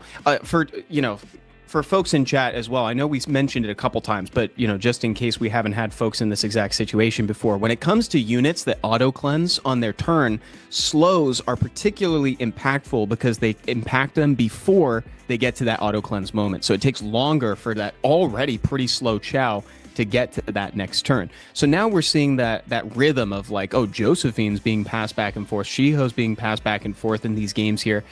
This is the one where Vinny kind of turned it on here, Toba. Yeah, definitely. I mean, it was also kind of the weird pick on that Xingzhe from Sappy. Just didn't really get a whole lot of value. If anything, it almost, in some sense, it kind of just helped Vinny as we see all these revenges just stunning up random monsters. I mean, stunning the Chow does absolutely nothing because he's going to cleanse that anyways. So all you're doing is giving a shield, giving a free turn Josephine, and we see the montage of Josephine just S1 punching her way to victory here. This the 100% stun Josephine. This is the thank you for highlight guy for assembling the montage of Josephine stuns. That's so funny, dude. Yesterday we got the Legolas and the missed crits from Chow. We're continuing that legacy today on day 2 of the prelims, the 10th event of SWC history, dude. SWC has been going on since 2017, folks. It's been a long time coming. It's very cool to see all these returning names, as well as the new blood today. Now, this last matchup in the quarterfinals here, Topa, this is going to be a real treat, dude. Monagua versus Panda Like. Oh, yeah. Oh, baby. Monagua stepping down from the caster desk, going into the ring of fire, into SWC himself. And he's facing off against Panda Like, another, fellow Brazilian. It's a bit unfortunate of a matchup here, I would say. I don't think either one of them really wants to, knock out the other player. I mean, fortunately for them, they're not going to be knocking them out fully. So obviously, we would just be sending the loser to day 3. But still, Monagua, here's profile. Oh, absolutely, dude. It's kind of reminiscent of how you were mentioning that we had guildies fighting guildies yesterday. It's kind of like that in a sense here. We got Monagua's lineup. This is his SWC debut as a player, chat. But as a caster, Monagua's been here for years. Everybody's familiar with him, and you've probably seen him streaming on Twitch as well. We got the most picked, most banned down there, dude. We see he's got the Kovarchi and the Dark Kill and Slasher that work really well together. Yeah, those definitely doing the attack buff. Just amplifies the damage even more. I mean, we're seeing, the Killing Slasher obviously self-speed buffing, so if you attack buff, speed buff, you probably do 40k on defense break with that skill one. It's just some insane damage. It's hard to fight against that, but if anybody could, be Panda Like. Panda Like did a great job, made it to 3rd place in the World Finals of SWC 2025. He had his debut in 2024, but I think most people will probably remember that insanely cool performance from last year. Yeah, it was crazy. In 2024, I actually knocked him out of the tournament. Just saying, I actually kicked Panda like out of SWC in 2024. But in 2025, he came in as a replacement player to America's Cup, and he made it all the way to 3rd place in World Finals. So Panda like is definitely not a player that you can underestimate here. Yeah, definitely not, dude. Oh, flashing what he'd like to get buffed, chat. Love to see that. Oh, Monaco. Monaco, no, chill, level bro. 1 on Awaken. Chill, What is bro. this? Chill, dude. They're sending messages. Yo, Kitian Desheng had his time, bro. He was amazing back in the day. Yeah, I do remember, Mr. Chung using Gitian Dashing in SWC 2020 very well to, claim the title of world champion back then. Monaco puts no respect on that monkey. 5-star, level 1, unawakened. And obviously that's not what we're going to be drafting here as we go for the double reset. Does Panda like have that wind pole ready? That's a great question. Another question is, could they do that same little thing with Lydia and Ariana while they're at it as well? I'd love for them to just pick a few more, pick those two up there, for me. Muito obrigado. There it is. Not fire pole. Wind pole is being picked up by Panda like. I'm not a huge fan of this Josephine pick from Panda like. Obviously, Okeanos does stun, but Okeanos also resets, and so does Oliver. Oliver is one of the biggest counters to Josephine, just getting those kills on, getting that passive, especially on cooldown. Something I wanted to shout out to, I'm also kind of liking the wisdom being pulled from Summoner's War history here. Grabbing that Wusa. He's got true damage on skill 2, he's got shields, he's got immunity. This is kind of like digging through time for an answer to modern problems.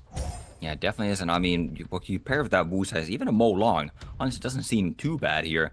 Mo Long is probably going to be outspeeding, or would be outspeeding everything on Panda like side, and could be pressuring that turn 1 snipe threat here. But we're going for a bit more longevity here with that Ashore, as it does provide heals and consistent damage. And the Ashore is going to be a great, clean answer, hopefully, right, is what he's hoping for that Juno. Because unfortunately, Juno is going to be here to use skill 2 and just remove all of the immunity and shields that Wusa puts up. Well, it won't be able to do that if it's reset, and Wusa does take that turn on. Okeanos is following closely behind, obviously thanks to that 33 speed lead from Oliver. That's probably the biggest value that Oliver is going to be providing in this match. Ooh, that is questionable play. I don't know if Monaco knows about what Windfall does. I don't know. Yeah, to be honest, I was wondering if he was going to go for that. The increase on Josie, it's likely a violent Oki, maybe bank on a proc, because that's the magical Christmas land, dude. Reset the Josephine into a proc to CC everybody. Well, even then, the Stark would have the immunity that Juno was going to move out of it, and Juno's obviously going to be removing all of your shields and immunities, so Wusa value just went way down. Obviously, does have the skill 2 heal here, and what's notable is that Panda like does not have any heals on his side aside from this Juno. Josephine knows what proc, so she has passive out, by the way. Yeah, perhaps the best play on that opening turn would have been to just not use skill 3 with the Wusa yet. That might have been the answer here. Oliver has a chance here to just kind of, if he wanted to push back the Juno, he could, but no such. Yeah, I mean, that's going to be very unlikely landing on that fire monster, and I'll often not go for that. And I don't know, this is just kind of weirdly played by Monaco here. I think is that a Vampire Juno? I believe I'm seeing Life Drain pop up after that attack, so Vampire Juno is going to be very difficult to kill after this Ashore falls here shortly. That's always really fun tech to see, is a Vamp Juno. Seeing Juno built so flexibly is fun. Yeah, Oliver going for that reset as well as attack production. By doing the reset, it's giving more attack for the entire team thanks to that wind pole. Why do I keep calling fireball? Wind pole. And now the Juno is going to be lavender ashore. Is it going to be enough to take it out? It's not, but no violent proc to get that skill 3 heal. Yeah, this is tough, dude. Wind Duke getting through in a draft with Oliver is I don't want to say free, but you know what I mean. It's very powerful. It's looking pretty free right now. I mean, the Wind Pole, this is his 4th appearance today, and it's looking like he's going to get his 4th dub as well here. So very, very strong counter. It's rendering this Oliver completely useless. Yeah, and there's nothing that he can do that's actually going to benefit the team here. You pointed it out so perfectly earlier. It's like he relegates him to just his skill 1, which is ultimately kind of a nothing skill, right? Yeah, has a little bit of attack power absorb, and I mean, maybe some damage if you build Oliver on damage, but has a lot of damages. Wind Stark just cleaving that Oliver with that skill 2. And at this point, there's no way Monagua is going to be coming back. So he's just his sights on the next game and seeing what he can do differently to maybe take down Panda like here. Yeah, I don't think we're going to see the Windfall make it through again from Monagua's side, at least. That was really well done from Panda like. And like I said, the Windfall kind of makes things into a complicated pick ban phase. You know, his introduction there, because it's like, do you want to call my bluff and ban it? You know, so you don't know whether or not you can bank on him being there in the pick ban phase. But Panda like played that really well, great counter picking, and I would expect Monagua to want to pre-ban that potentially. Yeah, I was just going to mention that too. If Monagua wants to stick to this style of the double reset with the Oliver Okeanos, I would love to see the Win Duke just put in the pre-ban. I mean, that's definitely, you know, one way to deal with it. But then if you do that, you also are maybe letting Panda like go with those recent monsters. And we're seeing an Angela as well as a Kovarchi placed in the pre-ban right now. So these are monsters that didn't really make an appearance in the last game. So this is just trying to get ahead of what your opponent might be bringing, because these guys know each other's boxes very well. We also saw the Kovarchi in the most picked from Monagua earlier today, so it's not surprising to see him in there trading the Wind Stark. Yeah, Monagua not so comfortable playing those resets anymore, so he just opts to steal a monster, one of the better bruisers. Still, even after the nerf, it's going to be that Wind Stark, and I think Monagua is pretty comfortable playing this bruiser style with, you know, his Wusa. Traditionally, I think this is, more of Monagua's favorite play style across history here. And going with the Fire Tetsuya, this is actually still a really strong combo with Wind Stark, because you're danged if you do, danged if you don't. You hit anybody and somebody's gaining attack bar. Yeah, the Heigang feels like more of a steal for Monagua. I think Panda, like, obviously, Heigang would be pretty nice with this comp. You know, Heigang, Belligeul, still a very strong combination after all these years.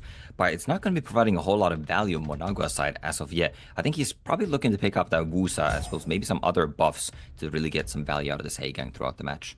This is a really cool take from Panda like there. The Wind Fern is a unit that's kind of come across most folks' radars, in the last week, potentially. She has a great anti-death passive that applies invincibility. She's a really cool unit, and I'd implore you to take a look if you happen to have pulled one. I was lucky enough to have pulled one recently. I still haven't built her, though, Topa. Yeah, Windfern's interesting. I don't know if it's really that impactful in a team like this. I don't see a Sonya, I don't see a Daphnis, I don't see any Snipes coming from Monagua right now. So it's an interesting utilization of this monster. The skill 2 multiplier, even though it did get a massive buff, I think it was a 25% damage buff when that skill 2 in the most recent balance patch, it still does like 1000 damage, which is quite pitiful, honestly. Yeah, if anything, actually, now that the Federica is here, or rather the Fire Cassandra is being teased, I'd almost prefer the Wind Fern on the other side, though there is a world where she could intercept the Leo Ignore Defense Torrent. Douglas, oh man, you kind of got to get rid of the Dougie. Yeah, Monagua is very comfortable spanning out that last pick. I don't really know how Monagua is going to win this game, to be honest. I mean, we have no heals. We have kind of low damage. I mean, we do have a defense break, but it's very inconsistent from this Megumi. And I think the Stark just going to get focused here. And Panda like is looking pretty good in this draft. I do think that like Monagua's main plan here is going to be dodging Windfern passive to try to take out Annabelle as quickly as possible, so that way there's no defense breaks, because that's really the damage enabler for Panda like. Well, the Windfern actually does defense break on that skill too, so you can't just go to Annabelle. There are going to be defense breaks either way. And obviously, the Leo, the only thing it's providing here is the fact that the slows won't do anything. So it does kind of counter Annabelle as well as Chandra skill 3s. And then obviously, that units like Megumi as well as the Windstark do have that passive gain on their, or attack bar gain on their passives, so they can take a lot more turns with this Leo. Getting kind of a nothing proc from the Fern. If anything, it's actually probably a hindrance because it gets her closer to being out of immunity. So now we're kind of reaching that step 1 of what the plan would be, is take out the Fern and then go to the next one. Because in a way, you kind of got to handle her the same way you would, like, say, a Vanessa or something. Yeah, I mean, the thing with Fern is that you only gain attack on the skill 2 if you crit. So you kind of have to build this monster on crit rate, which then leaves her a lot squishier, as we can see right there, as the passive is activated. And also gets the buff remove as well as the provoke on that Chandra. So Chandra cannot defend that Fern. This is a great lineup for Monagua here. Panda like should probably be sweating a little bit. This is going to be dangerous for him, to say the least. Yeah, the Belligeul also being crowd control with that stun means that no heal is going to be coming out. But that's a lot of damage pumped into that Stark, and he's going to be leaving the battlefield shortly after this Wind Fern here. It's about this point that we start realizing there really is no sustain on Monagua's side, is there? Aside from I don't even know. I don't think he gained HP there, so I don't think this is a Vampire Windstark. Yeah, it's not. There's no healing present at all for him, so he's obviously against the timer, but I mean, he's beating that timer right now. Obviously, he does get that first blood on that Fern right there, and the Stark, I believe, does outpace this Chandra now, too. The Veladrul, it's not enough damage, and the Stark is going to be taking out this Annabelle here. He lives. That's actually crazy, dude. Look at that. Takes out the Annabelle. That's a confirmed 2 kills from Windstark this game. He did such a great job. So yeah, that dude, it's a 3-step program. Take out Fern, take out Annabelle, and then you win the game. That's kind of what Monagua's angling for here. But granted, Panda is not completely out, I suppose. You want to play it out regardless because there is a trip to America's Cup on the line here. Right, I really wasn't expecting this. I mean, going into this draft, I literally said, I don't know how Monagua wins this. But I guess, the Fern was just so squishy, and there's not that much healing at the end of the day on Panda-like side. He actually burned his Annabelle heal turn 1 as well. That's obviously the bigger heal. And the Veladrul was crowd controlled effectively. This seal on this Megumi as well to prevent the Veladrul from getting those additional turns and really getting those heals rolling. Seal is kind of an underrated rune set for sure, especially when it can theoretically in a hypothetical world prevent a violent proc from a Veladrul out of stun. That's arguably one of the most devastating things that could happen to somebody in Summoner's War. So yeah, it's a very cool rune set for sure that's gaining popularity. There we go, 1-1. We are tied up in this best of 5. Nobody at match point just yet here, but this next game will dictate who that will be. Yeah, well played the Monagua in that last one, Fair play, I see you. That draft didn't seem so threatening on paper. I think Panda-like was probably feeling pretty confident going that match too. But that Leo did some damage. I mean, it took out that Fern a lot quicker than I anticipated. And Monagua kind of just rolled with that advantage. That Stark, obviously living with 1 HP, was also very, very good. And we got a Hagang in the pre-ban and a Veladrul in the pre-ban as well. Those are two units that are probably happy to see each other down there on the bench, Topa. Yeah, we're having some elemental monsters in there. These players don't utilize all too many LDs, but this Windstark is being traded back and forth. So far, whoever has had the Windstark has won the game. So this might be the key to both players' drafts. That's probably been a lot of folks' stories from RTA lately. Windstark has been such a threat, even following his appearance on the balance patch. Definitely. I mean, his win rate doesn't really reflect that in G3. He's still the second most picked monster up there. So obviously a lot of folks do like to utilize this monster. And Monagua is back to his Wusa here, and Panda-like picking up the Raccoon for a little bit of sustain. I actually love the Raccoon along with the Windstark. Raccoon is just one of those monsters that just kind of feels like he never goes out of style. It's like he's always at least a little bit good because at the very least he provides healing, he provides cleansing, and he's a combo enabler because he can give a turn out of nowhere.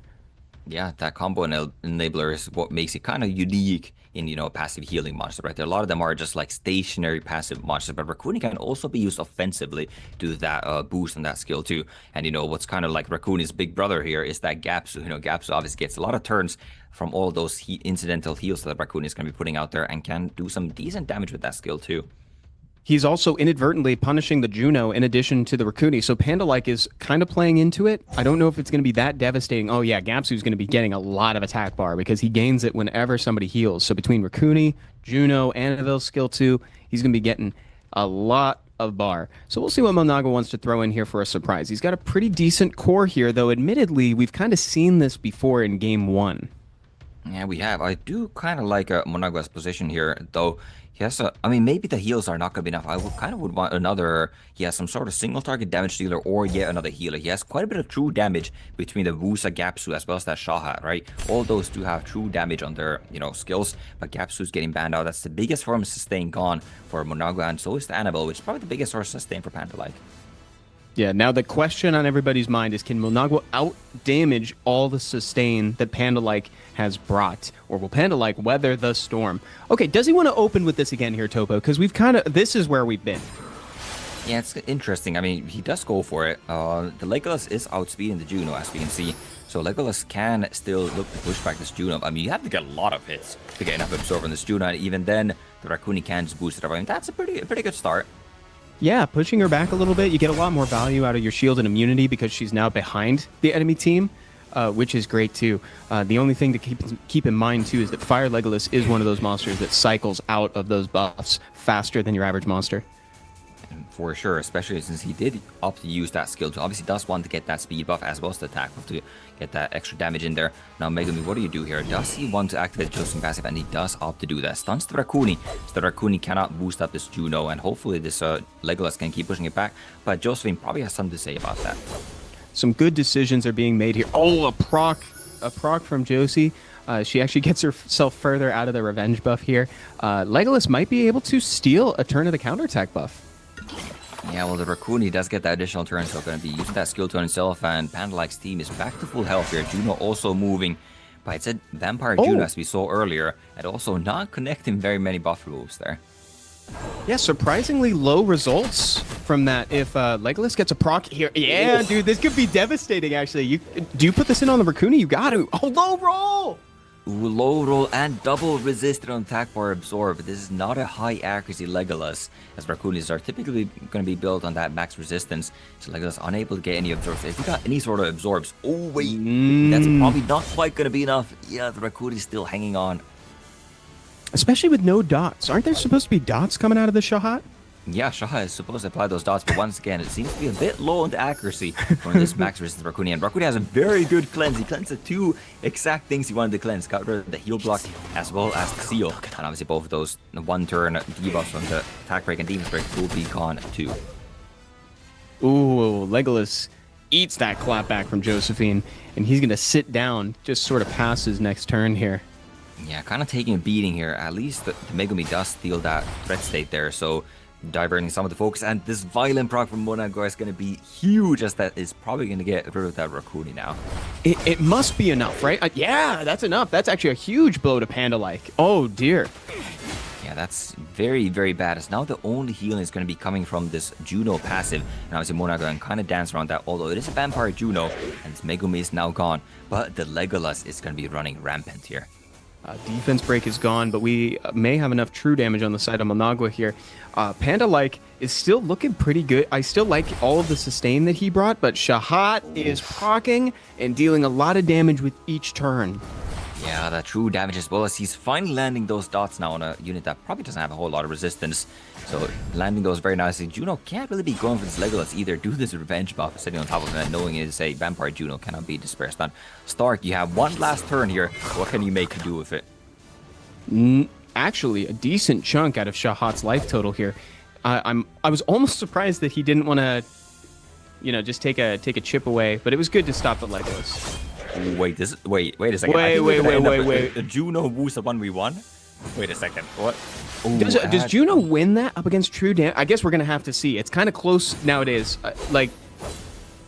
Yeah, it's very close now. Ooh, I think I would have stripped that Shaha. Wait, maybe Panda-like wants to keep the Shaha alive, potentially get debuffs on his Juno, but that true damage on the Shaha is going to be very dangerous still. I think I would just, get rid of that Shaha here, and the Shaha is going to be gone. Juno does have to touch it one more time, because Musa does have heal here. Yeah, but does he... Oh, he's thinking about the value of keeping Shahat alive. Ooh, nope. Yeah, he was really thinking about it. Because there is an argument to be made to keeping him around, I think, so you can keep consistent. Oh, Juno wins this for sure. There's no way. There's no way. One skill one was already like 40% of Musa's health, and okay, that's a good start though. Does get that resist, and the shield is actually blocking Juno from healing, as you're not dealing any damage. You don't get any life drain, but that sleep is so bad. He's just gonna go for just skill 1 here just to get the life drain. This is the moment. Does it kill? Yep. That's it, dude. Panda-like now at game point, taking that match away from Managua. Man, that Juno was able to do in the late game, that Legolas fell a bit too early. You maybe had to focus that Juno earlier, but I mean, it's pretty difficult with that Stark, right? Getting more and more powerful as more allies drop. Dude, Juno stocks are on the rise. Juno's actually doing decently well for herself today. She can also potentially be used up against Light Fern if you're ever in a situation where you got to fight one of those. Could be decent. Yeah, Juno's doing very well. We've seen Juno in a lot of games where she doesn't seem to be getting that much value. Like, we didn't see any like AoE debuffs presented by Managua right there. So Juno's not getting a whole lot of value. And we saw Sappy draft her in a similar fashion earlier, but both times the Juno has prevailed. I gotta be honest, I'm not as in love with the Wusa pick, Oh, Rakuni getting the pre-ban is so funny. Wow. Rakuni is finding the respect that he probably deserves at this point. I mean, Rakuni has been kind of annoying that former sustain. I guess Monago's pre-ban strategy seems to be just ban all the healers on Panda. Like, Angelo's gone, Village's gone, Rakuni's gone. Yeah, dude. Yeah, I haven't been... So, like I was saying, I'm not as big of a fan because Monagua had to do a lot of juggling to get the optimal amount of value from the shield and immunity in that last game. And I don't think he contributed quite enough to be present here in this draft. But we'll see if he thinks the same way. Maybe he'll change it up. Panda-like, on the other hand, bringing the Annabelle and stealing away the Shahat, that Wind Bayek. The Wind Bayek is his collab name. Yeah, the Wind Bayek is pretty strong into a Stark here, as very high health. That those dots do a lot of damage, as well as just the true damage can do a lot of damage. And I guess Panda-like still has at least one healer in his back pocket. The Annabelle is being drafted here. And then we have the return of the Water Twin Angels, too. The Ramael and Judaya on Monagua's side as a 24 speed lead, offers some defense break and a little bit of variance, or rather utility. Yeah, this is paired with that Ashore. We go in a few years back, once again, a couple of years back in the meta with that Ramael and Judaya. But it's being, okay, this is a very strange Wind Aya pick coming from Panda. Like, there are not that many debuffs that Monagua is presenting yet. No, she offers, it's really just here for that AoE provoke from Windstar, because she's off element on Ramael and Judaya, so it's unlikely that they're going to stun. Yo, Christina into that, though? What? That's such a cool pick. I don't know if she's going to get her stacks up really quickly, and Federica. So Monagua is saying, okay, so I'm bringing big damage threats. Like, you are stuck between a Christina and a hard place, dude. Whichever one you prefer, take your pick. Yeah, for sure. He's just finding, seeing that Panda is going for that Wind Aya. He doesn't want to bring any more debuffs. He just wants to bring that damage. And a lot of damage he's bringing with these two exact monsters. The Federica is a bit vulnerable to this Fire Megumi, as it could just get strip stunned. Obviously, Christina does have that passive where it cleanses itself if enough allies are hit. And Parjana obviously has a second life, although Christina could Oblivion him, and therefore it wouldn't have that revive. Which is great. Yeah, I love Christina lately. She's been a really fun addition. And in fact, Panda respects it so much that it's out, and Parjanya takes the ban. Yeah, Parjana is going to be taking that ban. No surprise there. Obviously, Monagua pretty comfortable fighting the first 4 picks of Panda, just banning that last pick out. This is Ramael and Judaya taking the turn 1, but that boost definitely won't be enough to make the Federica move. And I'm not sure if Federica is going to get a solid turn to do anything here. Okay, so defense break sitting on the Fire Megumi here. How much? This might be a lot of damage. Yeah, he's going all in on this Fire Megumi. Whoa! Within an inch of his life. Yeah, but that inch is going to be enough for Megumi to take the turn, and it's going to be able to steal that immunity off his Federica as well as stun it, rendering it quite useless for a little bit. Oh, and a heal from Annabelle. Oh my goodness, dude. Ooh, that was close. I thought Megumi was about to try to summon Maharaga chat. That was crazy. He was looking pretty low. Yeah, Megumi dropping very low there, but Annabelle, Panda did have that one healer left. So, if Monagua does win this match and we go to the next match, that's probably going to be the next pre-ban that Monagua is going to angle towards. Right now, it's not looking very good for Monagua, as the, Federica is not bringing him much value, although this might be the chance to do something. No, and that was the fear, right? You called that out. It's like she is easily cut in between and stunned before she can actually do what she's brought to do. Yep, Stark is going to be doing some good damages. A lot of health has been drained from Monagua's side. That's one thing that the Wind Aya does do for Stark. Obviously, take everyone low, but that Stark damage is pumping with the bottom proc. Oh my goodness, that damage. Takes down the Megumi with it. It's pretty safe to do into Wind Aya because the provoke that he applies is only 1 turn. So it's like, she's not actually geared up any more than she already is. Here comes Federica.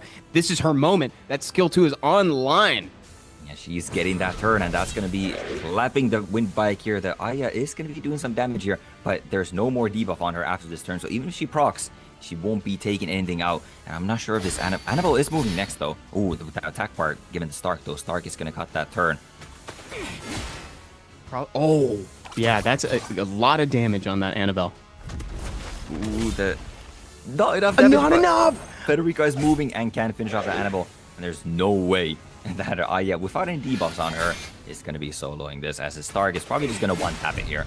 Right? Yeah. There we go. Okay, we're going to game 5. Dude, I was ever so slightly concerned for Monagua's position there. Panda, Aya's scary, but that would be asking a lot, especially with her skill 2 on cooldown. Yeah, the Aya was kind of a weird pick, right? In that draft, there was just no AoE debuffs. So Monaco, I mean, while Aya does have that provoke on that skill too, you would kind of have to land it on a fire monster in that fire bike, because that's the only one that has a debuff on the skill 1. There's literally no other debuffs on skill 1, so it's very difficult to get that debuff on you. And he actually managed to get that too. He did get that heal block, so 2 turns of that like drain of the health, but it just was not enough for Panda to take the match. And we're going to a game 5. And a maximum pre-bans in the stack ban, guys. This is the cap. Even if there was a best of 7 situation like at Worlds, this is the maximum it could go. It could go as minimum as 4 or a maximum of 8. Yeah, and can Monagua finally have an answer to the Stark? Still, we're sitting at that. Whoever has had that Stark first pick has won the match. So Monagua looking for answers against his Wind Stark here. His Wusa is definitely getting a bit more value now as that Juno is placed in that pre-ban. Wow. All right. Here we go, guys. This is the last game of this set. The final game in the quarterfinals. After this one, we'll have our last semi-finalist for day 2 of the prelims. Yeah, that will be the case. And Okeanos is being drafted. Okeanos Stark and Panda actually going for a control team now. Obviously, Gianna, a phenomenal pick. Probably a better pick than, her fire sister, especially into a Wusa here. Oh, that's kind of cool. Bringing a Nyx into this. Gives a chance to kind of dodge some of the effects that Panda is putting out here. Yeah, Nyx is definitely going to be very scared for Panda to fight here, but he's just kind of doubling down on his debuff playstyle, going for that Layla, which is obviously very effective as there are no fire monsters on Monagua's side. And, unfortunately for Monagua, he did put that Juno in the pre-pan, so he can't last pick a Juno against this either. Loki, a Juno would go crazy here. Oh, except against the Water Zenny? That's kind of a fun final pick from Panda. Yeah, Water Zenny is going to be another damage dealer for his side. Also does provide some sort of CC with that skill too. And now did get changed in the most recent balance patch to where it lowers the cooldown of that skill too when allies are getting stunned. Yeah, that's great. Okay, so he makes it into the game. And wow, Smicer getting banned out. That's retro. Yeah, Smicer making an appearance, and just as quickly as he appeared, he disappeared with that ban right there. Wusa is going to be taking the turn 1. And Josephine also outspeeding Panda team since there's no speed lead on that side. Oh, and manages to get the provoke on the Gianna to render that next turn kind of... Oh my god, the AoE increased cooldown time. That's why you bring Nyx, baby. Yeah, Nyx doing a lot of work right there, and Monagua is looking very good at the start of this match. And maybe this was the answer to the start. The Stark is feeling a bit awkward in Panda team as he went for a CC playstyle, but then there's just a random Stark chilling there. True that. Yeah, this is it. He might have cracked the code. This, at the very least, this is extremely strong tempo in the beginning of the game here. He's choosing this opportunity to land that 3-turn defense break on Windstark because of Nyx's passive. Nyx passive getting some good value here. Even if the Stark he has no chance of bottom proccing there. Gets revenge stunned right there.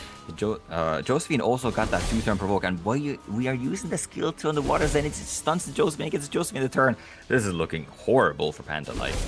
So much happened when it wasn't even Monagua's turn. The multiple counterattacks, giving Josephine her turn back. This is devastating. In fact, that last play is going to end up killing Windstark. Yeah, Windstark is gone. Gianna's unable to get that violent proc after Josephine, so no bomb available there. Okeanos does get the proc, however, so could be looking to reset something here. He's going for the Xingje, but does not connect the reset.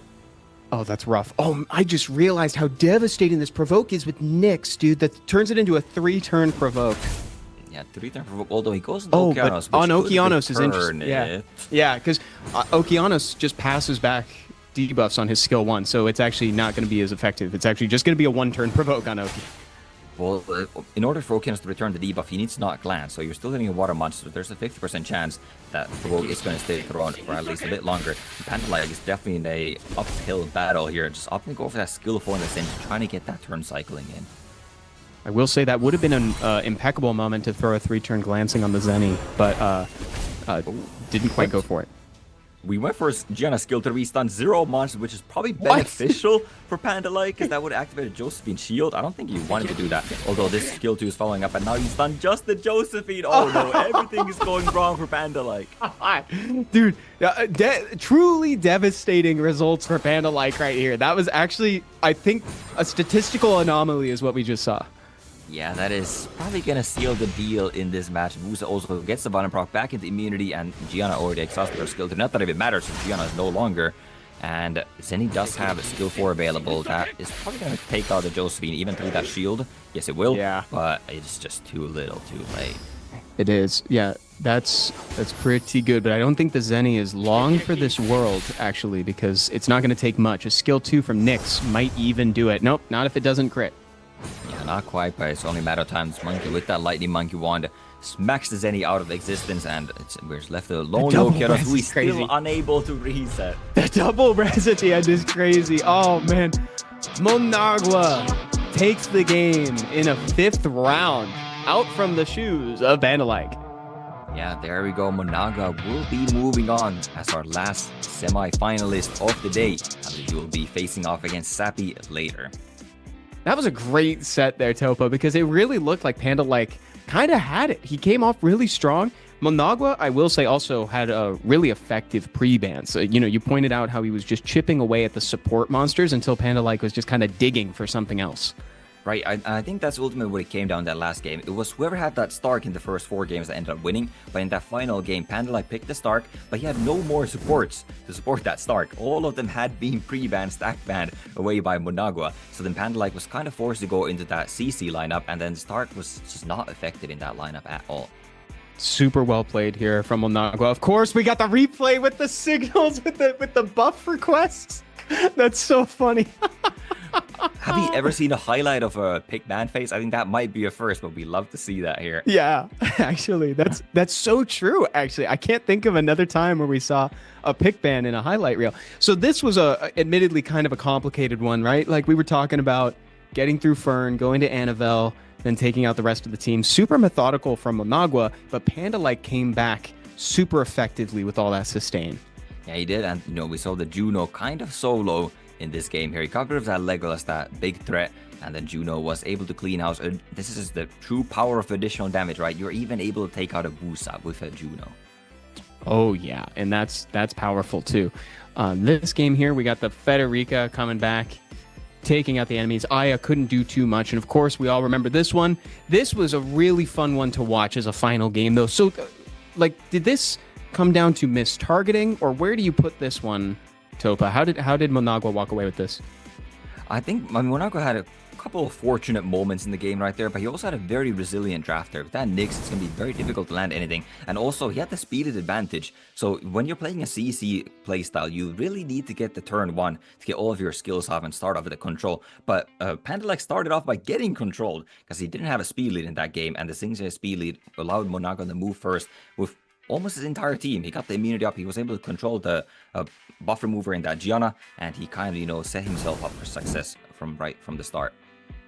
Yeah, and just like that, guys, we got the semifinals filled out, and those next 2 matches are going to be insane, guys. We got Thompson versus Zazos coming up next, and then Sappy versus Monagua in our second semifinals game of the day. And by the end of this, guys, we're going to have our next 2 qualified for America's Cup, and anybody who loses today will make a reappearance next week, Saturday, on day 3 of the prelims.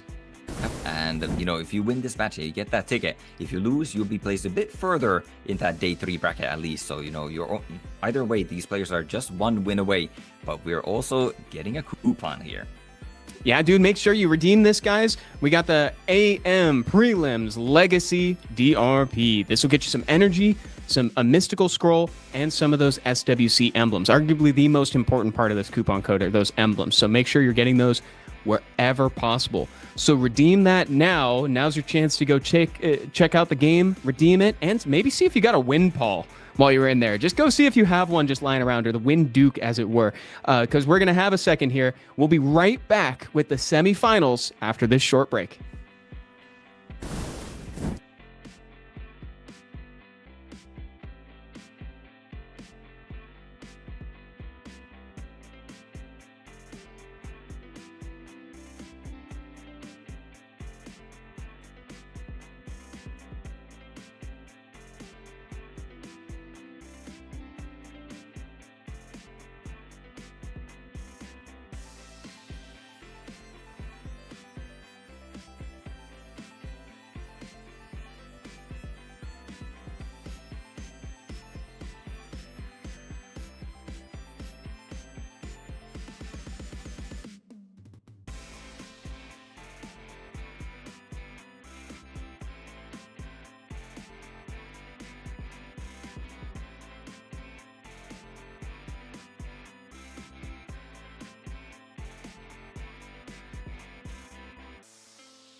Hello, everyone, and welcome back to day 2 of the Americas Prelims. My name is Evan, and with me still is Topa V. Topa, these games have been so fun, dude. Oh yeah, we had some insane games, especially that last one just now between Panda like and Monaco, all the way to a best of 5, which we love to see. Super down the wire, and Monaco, came back a little bit. He was at a 2-1 deficit and was able to turn it around there. Yeah, dang Skippy, dude. And it's only going to get more exciting from here, chat, because we got the semifinals coming up. 2 more matches and 2 more to get qualified for the America's Cup proper, again on October 10th in Toronto, Canada. We got Thompson versus Zezas starting us off, and you can look forward to Sappy versus Molnagua a little later today. Now, this one is really exciting for people, especially folks who have seen previous SWCs, right, Topa? Oh yeah, I mean, if you're new to this SWC scene, you may not have seen Thompson around, but oh boy, he's been around, as you can see on that career. SWC 2019 World Finals runner-up. He got so close to getting that title, and obviously he's been in the preliminaries many a times after that too. Again, and like we were saying earlier today, dude, the Thompson that's here today is so confident and so focused. So I'm curious to see how he handles this matchup, because I'm sure that these two have trained particularly for each other. Oh yeah, I think both of them were kind of the favorites, going in their first round match, so they probably expected to see the other player in this semifinals here if they were to make it that far themselves. As Zezas, obviously, he's kind of a new school player here, obviously done super well the past 2 years that he has been in SWC. And both of them are coming off a 3-0 victory in their quarterfinals match. So both of them are feeling good, but we'll see who comes ahead and gets their ticket to America's Cup. Yeah, let's see. Here we go, guys. We're going into the pick ban phase here. It's the semifinals at day 2 of the Americas Prelims. Thompson with first pick.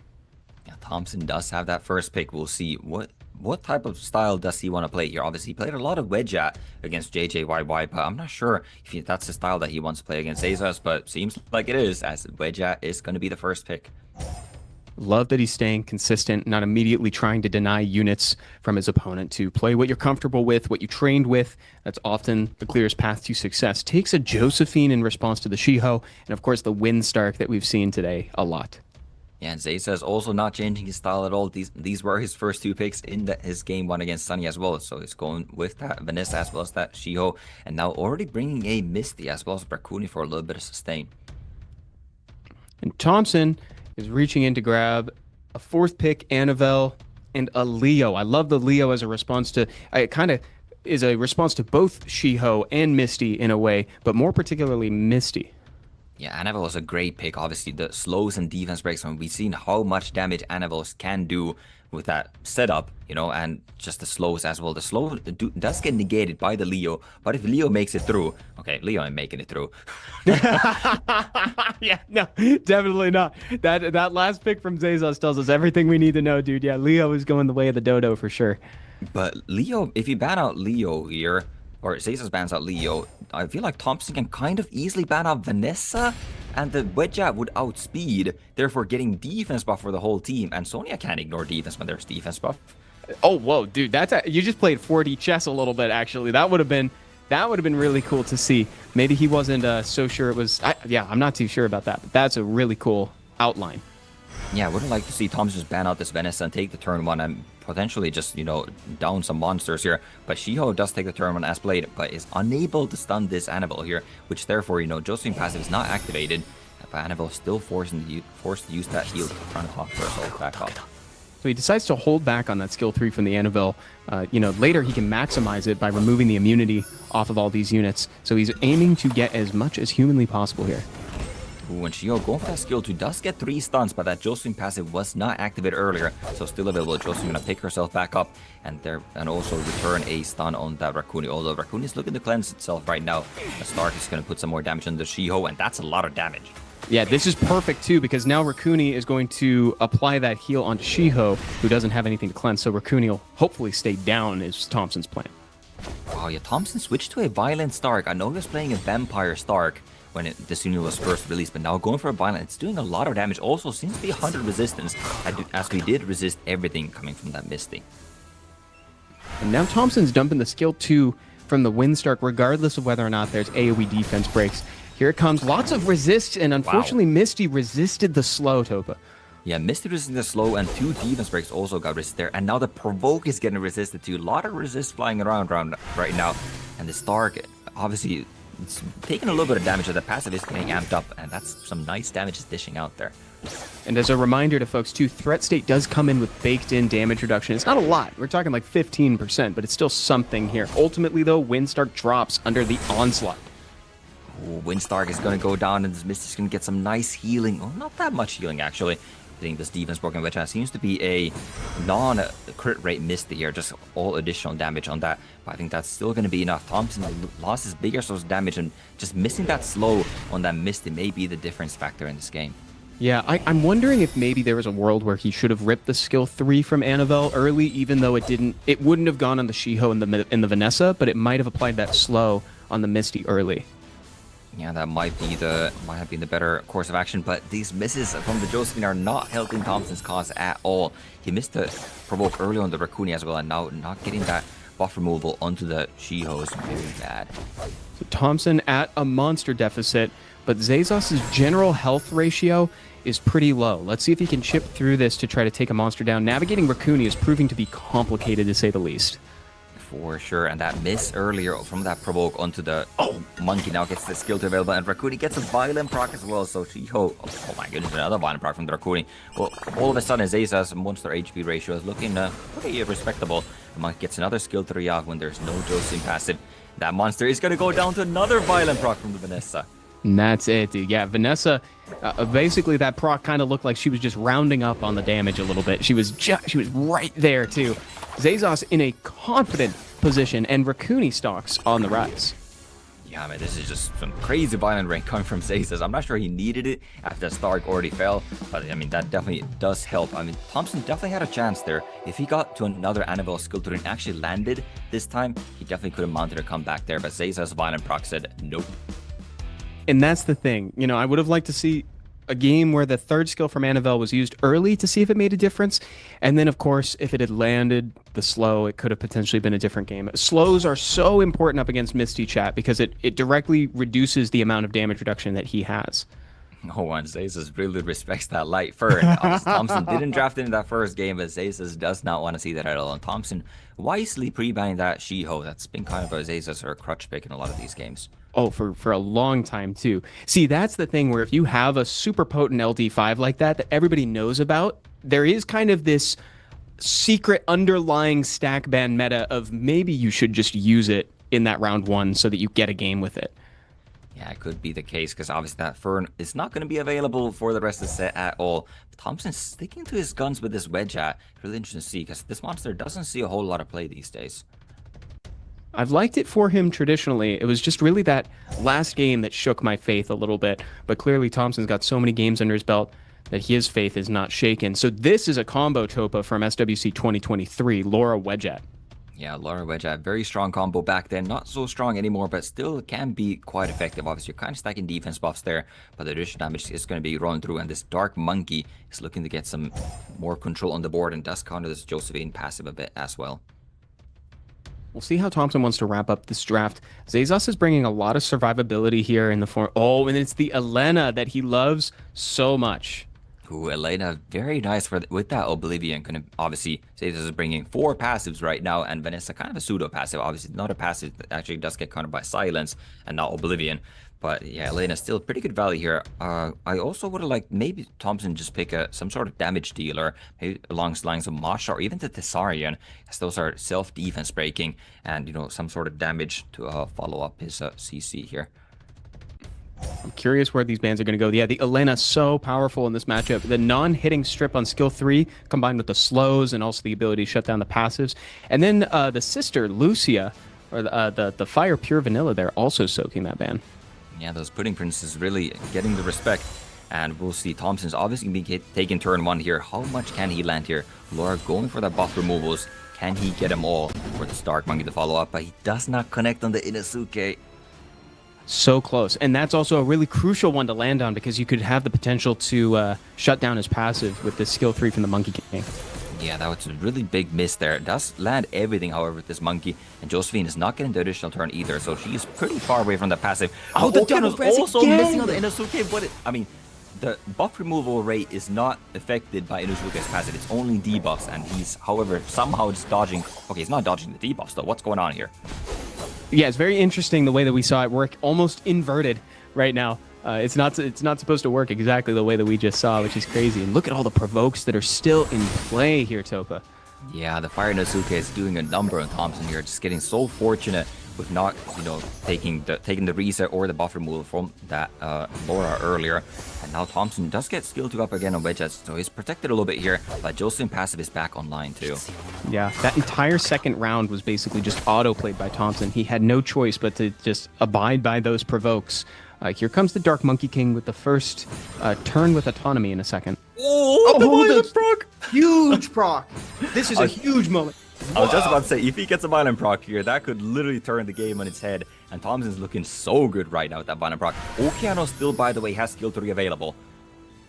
That's why we ruin him on violent, chat. That's the situation you hope for when you have a Dark Monkey King, dude. Procking into an open enemy team with skill 3, crazy work. That is absolutely what dreams are made of here. And now Laura also getting a violent proc. That Rex is still sitting on top of Stark, but Laura doesn't really care about that, so you can just AoE and land both debuffs on the Inuzuka as well. He was doing so well early, but he's really not evading these debuffs at all. And Okeano's skill 3 is going to clean this matchup. Yeah, this is definitely coming up Thompson this time. Like, he drafted a critical mass of AoE control units that's really worked out here. Here comes that skill 3 to drop the entire team, Topa. Wow, what a photo finish right there. Just the entire team wiped up by one Arena Stones. There's the power of artifacts right there showcased too. And violent runes too, we saw that monkey proc that definitely turned the tide of that match. Yeah, with style, Thompson takes the dub. Let's see if he can do it again. Now, again, this is a best of 5, chat. So no one's at point lead in a manner of speaking, or match point. So they need to do that one more time before their opponent truly needs to be concerned. Yeah, still some room for error for both of these players. Obviously, they're taking their time with this pre-ban now. We kind of got those, I guess, the obvious pre-bans out of the way because we were really fast with those last round pre-bans. But now that they're already there, what do we want to negate? I wonder if Zayza is actually going to put the respect on this wedge out here, as Thompson's putting a lot of priority on that monster, and that is exactly what he does. And Josephine, I was going to call out a Josephine because there's so many stuns being thrown around that, like, just giving your opponent a clean answer is not always ideal. So getting her out is great, though admittedly kind of denies everyone a good option for counter play. Yeah, I mean, Josephine was utilized by Thompson that first game, but it was the counter, the She-Ho. And now the She-Ho is already in the pre-ban. Thompson doesn't see the need for him to be picking Josephine. And obviously, Zayzas was utilizing that monster. And Thompson maybe going to be angling more towards this CC playstyle, but he does first pick the Stark here. 100%. Here comes the Laura back again without the Wedgeat. Can't help but feel a little bit sad about that. That Wedgeat is kind of her partner in crime. Yeah, definitely has been, and we'll see what speed lead, if any, Thompson wants to pick up here. He's going to go over to Oliver. I was going to say Oliver naturally just feels kind of correct, but Zayzas has already shown the Wind Duke, and we've just seen just how effective that Wind Duke has been today. Yeah, confirming Oliver here is kind of confirming that you have to ban that. A Dark Nezuko here is really sick. Yeah, so Thompson not going for the Oliver, doesn't want to fall into that Wind Duke trap, and now he has a pretty clean demon pick here, although there's not that much AoE coming from Zayzas, so you could kind of avoid that monster. Then Nezuko is going to be a nice source of immunity, as Zayzas did not have any buff removers in his first 2 picks, but obviously does pick up a couple of those in the later rounds here. Dark Demon, always spicy, especially into a team that doesn't have any increasing cooldown times.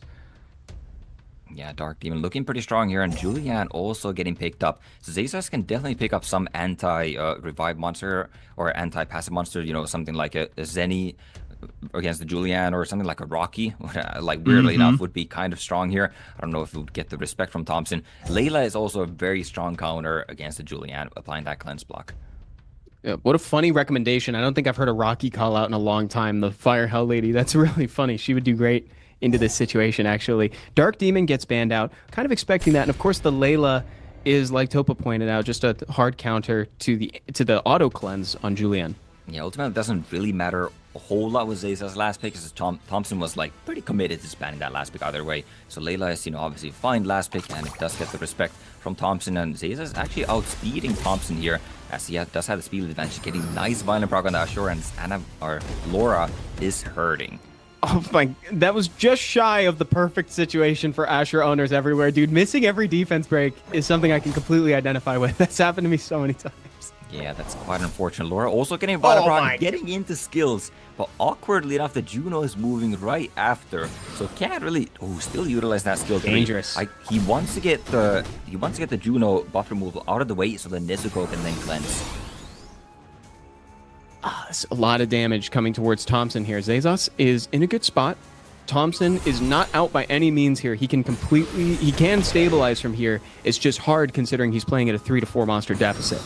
Definitely can. That was actually very, very fortunate stun from Zazas on that Stark, because the Stark with the passive was going to get the attack bar to move in front of the Sierra, and he could have provoked the Sierra, but obviously he got stunned, so couldn't get that provoked. So Zazas getting get this kill Annabelle? Yes. RNG here, but Thompson confirming the kill on the Annabelle, and we are 3 monsters apiece, and Stark is getting stacked up.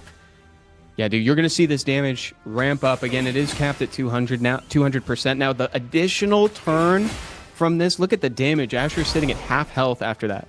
Man, even with the glancing hits, that Ashore is feeling the damage. Now we going for a stun on that Ashore, controlling it down, and oh my goodness, Thompson's with the double proc here, definitely clapping back. I think he was going to go for the stun on Sierra, but no, he killed. I was wondering the same thing. It's like you got to weigh there's an opportunity cost here. It's like, do you stun the CR or do you confirm the kill? Yeah, well, now we kind of have to go Vanguard duties. Get that provoke on the CR. Does get the provoke, so does still deny that CR the turn. And Julian is not going to be finishing off this. Okay, never mind. It is going to be finishing off this CR. Oh, he's Thompson. Ooh, the Stark even survives. Wow. Wowzers. Yeah, and also couldn't help but notice, too, that Windstark was kind enough to provoke the Ciara, but did not apply it on the Juno. It is off element after all, but that was extremely convenient, so nobody healed off that encounter. Thompson, great threat assessment, well played. Now sitting at match point. Solid last 2 picks coming from Thompson with that Demon as well as that Julian. I mean, the Julian, especially if you proc every turn, I mean, that skill 2 being on a 2-turn cooldown, you can use it every turn, and that is massive damage he's dishing out. And ultimately, it makes quick work of Zazas right there, and Thompson is now sitting at match point. So now he's probably seeking out another high-pressure angle like he did before. It's those last 2 picks that are just a rock and a hard place, sort of 4th and 5th pick there, Topa. Yeah, well, Thompson has the last pick this time, so Zazas might be a bit more comfortable this if he can pick up a good draft himself and just ban out that last pick from Thompson's side. But we'll see as we get in this game, and the Hey Gang as well as Laura are in the pre-bans. That Stark is being valued a lot by both players right now. Oh, this is kind of classic Thompson aggression here with the Han Gianna for that dark speed lead. I wonder how dark he's going to get with this draft. We know he still has that dark Nezuko as well that he showed last game. Oh yeah, as well as a Viva Chill. He has a lot, available. Yeah. And I guess this kind of what Thompson's been working towards that pre-ban as well. The Josephine's the pre-ban, the Hagen's now the pre-ban. So this Gianna is kind of unleashed. Yeah. Does have that segment, however, to look to outspeed it and then control it right off the bat, especially compared to that Efna too. Yeah, as strong as this looks, as cool as a full dark team looks from Thompson, Zazos is very much geared and ready to attack back with this. He's got the speed leads from both Chandra and CR, and like Topa pointed out, super high base speed units like Ethna and Sekhmet that are just ready to disrupt what the enemy's bringing. Yeah, but Thompson's still looking pretty good here. He's actually picking 3 AoE buff removers. So even if Zazas bans out one, he can only control one other one. Because his Efna's getting banned out here for sure. The Sekhmet can only control one of them, and Thompson is gonna get a cut in between. Because I do believe even without speed lead, he will be moving in front of Zazas Bonnet units. Thompson's looking very good in this draft. And that was going to be my question. Do you ban the Dark Monkey King right here, or do you value the speed lead more? He opts for the Dark Monkey King because it's kind of like the hardest third skill to come back from, in a manner of speaking. This is going to be bombastic, chat, so don't blink because this is going to be crazy. It definitely is, but there's still a lot from Thompson. He has pushbacks, defense breaks, slows, and then he even has the stuns. He's given the stuns on Gianna as well. The damage won't be there. I mean, Han still has decent damage on skill 1s. And Thompson, it's interesting, does even go for skill 3. He does have to go for skill 3. What? So Gianna's not guaranteed to stun now, but can get that bomb off. Puts the stun on the Windstark, and he's probably going to want to rip it. Yeah. Oh, and nothing on the relevant monsters, I'll say. Ooh, but he does get every single absorb with this Elena, and those slows are huge value. And so now Thompson's going to be lapping here. And look at the damage in the proc! Oh my god, and the kill on Ciara. And just like that, Thompson's eliminated what is ostensibly Zazos' biggest threat. And I think Thompson's almost eliminated his biggest competitor here in Zazos as well, because I don't really know how Zazos comes back from his Oh, and the scoops, and Thompson wins 3-1. He's going to America's Cup. Thompson has qualified for the America's Cup on October 10th. So well played by him. And that was a great show from Zazos as well. Zazos fans do not need to relent because we get to see more of him on day 3. That'll be excellent to look forward to seeing that. And for now, Thompson gets to revel in the fact that he just punched his ticket to Toronto, Canada for October 10th. And that was a phenomenal draft by Thompson right there. You know, Zazos tried to counter with that speed, but that's an issue that I run into with myself as well playing that style. A lot of segment, your segment has no follow-up, right? Your segment moves first, but then it doesn't connect your team at all. So Thompson, the rest of Thompson's team just outsped everything else from Zazos, and he was still had enough monsters. Since segment can only reset 1, Thompson had more than enough there to close out that game. That was such a good point, dude, because there was a lot of things that Zazos had to look out for, and unfortunately he could only stop 1, but there were 3 that he needed to be really afraid of coming out there. So good show from Zazos, but really solid adaptation from Thompson over these games. Yeah, for sure. Thompson dropped that game 1, as we saw. Zazos right there with his Misty, as well as the Juno, did it quite well in that game. But then, Thompson came back, even though he's quite unfortunate at the start of this game too. That Inosuke just not getting controlled and then getting the provokes on his side. But then obviously he got that very fortunate violent proc on that Dark Monkey, as maybe we'll see in this highlight reel later. Then, oh yeah, there it is. There it is. There's that violent proc that completely changed the outcome of the game and got that Thompson that point. That was the moment of that game for Thompson. Like we said, right? That's why you ruin him on violent. Dark Monkey King owners hope for moments like that. Procking into an open team is absolutely crazy. And what a stylish way to end that game with the Okeanos full team kill. Yeah, look at that. That's not something you see very often. I mean, Okeanos can do some good damage, but it's very rare that the whole team is just in that range. And in this game 3, we saw that Laura, had quite a performance, although it was very much countered by that Juno, and then the Julianne kind of took over in the later stages with those skill 2 massive damage. Yeah, and this was that we were wondering, do you stun the Ciara? Thompson got the best of both worlds towards the end there. I was a big fan of this draft. The LD one is really stylish too, and he kind of followed through with what we were talking about here, the rock in a hard place situation. You draft so many threats, it's like, what is your opponent going to do? Yeah, absolutely. Segment can only reset 1 of them, and it's not enough, especially, Han having such low cooldowns. And the Gianna even whiffed mostly everything there. It literally got 1 stun on the Stark. It did land its bomb, and that was already enough, but that could have been a lot worse for Zazos as well. Yeah, it totally could have been. Absolutely. That wasn't even the worst case scenario, which sounds crazy to say. And just like that, guys, Thompson is qualified for the America's Cup. Again, October 10th in Toronto, Canada. You can look forward to seeing more of Thompson there. He's continuing a crazy run, frequently getting into the America's Cup.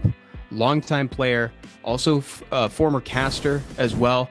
A great show from him. And man, Topa, I can't help but think too, our day 3 is already looking stacked, and we still have one more super exciting semifinals match. Oh yeah, for sure. We got a lot of strong players in the America's preliminaries this time around. So, that day 3 is going to end up being stacked no matter what. And Zazos is going to be, participating there alongside Truewell and many other notable players. But we still have one more ticket to give out today before we get in that day 3 bracket. Sappy versus Monagua is coming up next, everybody. So we've already seen Sappy play today, and he had a great showing here, Topa. He did, he did have that little hiccup against Vinny in that one game, did drop that one game, but still a 3-1, a very convincing victory right there. And it just utilizes monsters very well. That Misty has been on a terror for him as well. Oh yeah, and then there's Monagua, stepping down from the caster desk. He's gonna participate and try to win, try to get that ticket to the America's Cup. This is a very exciting game, folks. I can't wait to see how these two players perform. We're about to get into the pick ban phase here, Topa. Yeah, that we are. Monagua obviously had that very good showing against Panda like earlier, utilizing the Windstark very effectively. Windstark has been a very high priority pick in our day 2 today. We haven't seen that much Windstark across other regions too, or even during day 1. So obviously he did get that nerf and is sitting at a sub 50% win rating in Guardian 3. But the players today are finding a lot of success with the Windstark. Yeah, they've definitely been using him to great effect today. Folks, this is our last matchup of the day, the second semifinals. One of these players will be going to the America's Cup and having a chance at $10,000 for first place there on October 10th in Toronto, Canada. Will it be Sappy? Will it be Managua? We're about to find out in the last best of 5 today. Well, Managua really liking that win start, just straight up first picking it, and Sappy Snap responds with the Vanessa and takes a little bit of time, picks up that ragdoll, so is really leading in this Vanessa playstyle, as we can see. This is also technically taking a ragdoll away from Managua as well. So I don't know if Managua was angling to take one this game, but now he is denied that option. Instead, he goes for the Kovarchi, feeds in well to all units present here, and Sappy taking a third pick, kind of early Sonya to try to get it to land in the game. Yeah, Sonya is a bit early here. I'm not sure if we have enough damage to kill anything on Managua's side yet. And obviously, well, he's kind of disincentivized from picking a Leo since there's a ragdoll on the opposing side. But that is still definitely a possibility for Managua as well. Yeah, that's a good point. The Leo would actually end up helping Sappy in a manner of speaking with all that attack bar gain here. Managua bringing his own snipe threat in Federica. Yeah, Federica is there. Sappy goes for the Seimei, the kind of counters Kovarch. Obviously, Kovarch's main role is to be that buffer. But we see a Federica and a Laiga, so 2 unkillable monsters for this Sonya here. I don't know if Sekhmet's really the best last pick here, but I would assume that your last pick is kind of getting bad, and this Laiga is looking pretty dangerous. Yeah, that's almost saying you have to ban Laika. Yeah, exactly. Laika's a forced ban in that situation with Sekhmet there in the 5th pick slot. So, yeah, that's interesting. What do you think of our drafts here, Topa? Yeah, I mean, I really love Munagua's last 2 picks. I can't help but think that Sonya is just too early from Sappy, because I don't know if he can kill anything on Munagua's side. I mean, you can definitely, like, put something low, but, like, Annabelle could be Sonya Trap, Kovarchi could be Sonya Trap, Stark probably not going to be. So that's definitely the safe target to go for, and obviously a good target to kill first, as then he doesn't get that much value from his passive. But as you can see, it doesn't go down, although I think Ragdoll is probably able to finish it off. Likely, and he gets the threat state, kind of gets a bit of an awkward proc here because he doesn't really want to do too much considering he's already going to be super low here. Yeah, he actually went for the Vanessa there, not wanting the crit, so the Ragdoll doesn't get any bar for the team. And now Annabelle is actually going to attack puff heal. That's going to be a massive heal, especially cleansing the Stark as well. So Stark is still staying healthy in this match. I think you want to put the Soul Protect on your Vanessa right now because Federica is going to be coming. Oh yeah, well called. Annabelle feeds really into the Kovarchi because Kovarchi applies that attack buff and her heal scales with it. Big Stark incoming. But he did not remove the Soul Protect from Vanessa. So Federica is unable to kill any monster. Well, can kill something, but there's either going to be a Vanessa passive or there's going to be that Soul Protect. It was maybe a bit questionable of Sappy hitting that Stark and moving in front of that Federica, but it worked out for him.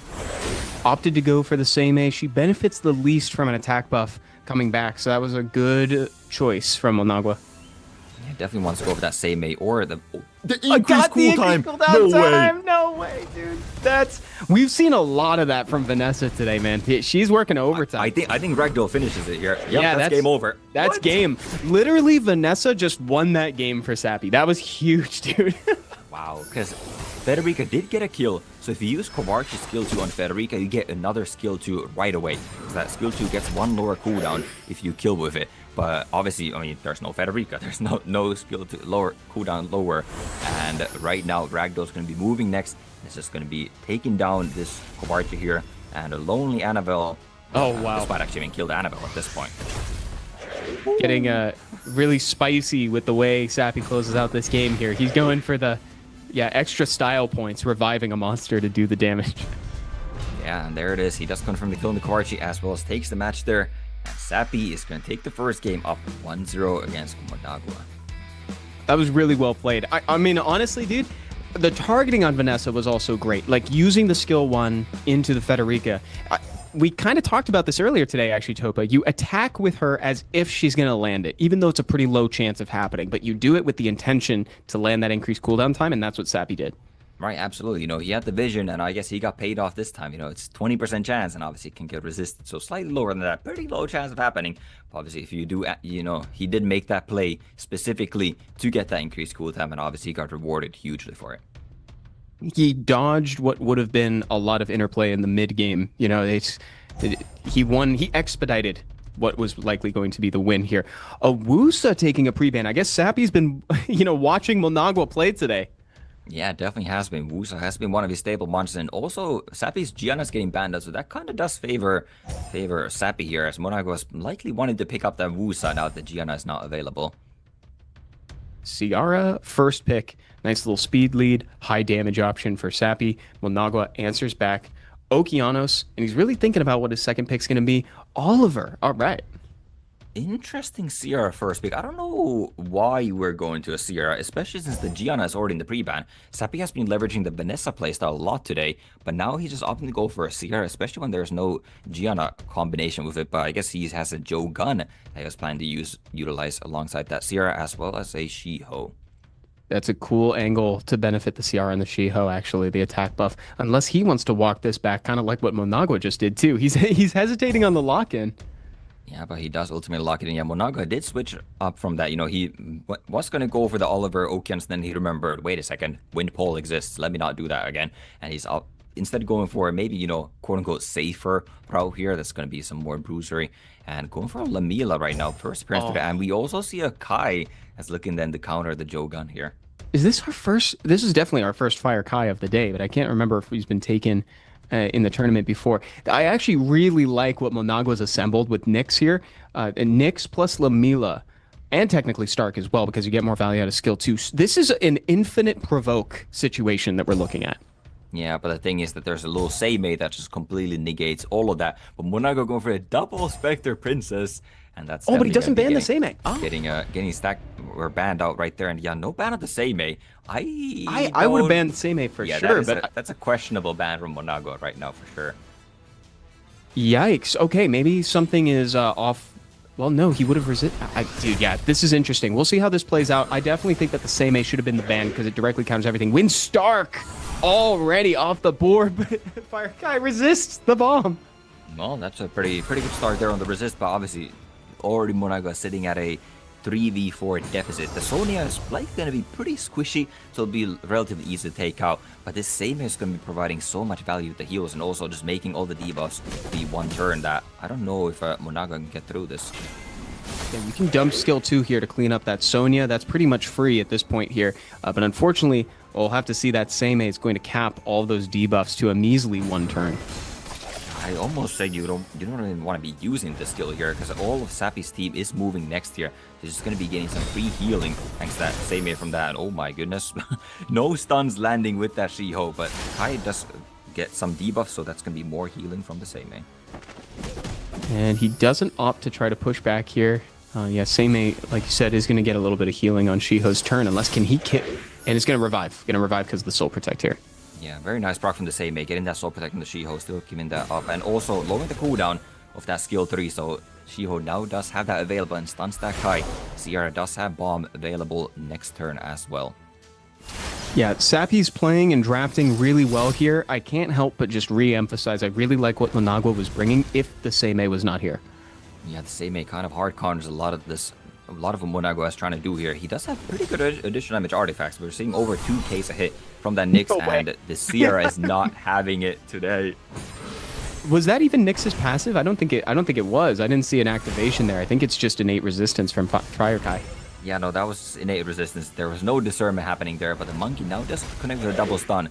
It's going to get rid of that Kai here. Nyx does get a full team reset as well as a stun on the monkey. So trying to keep the team alive a bit longer here.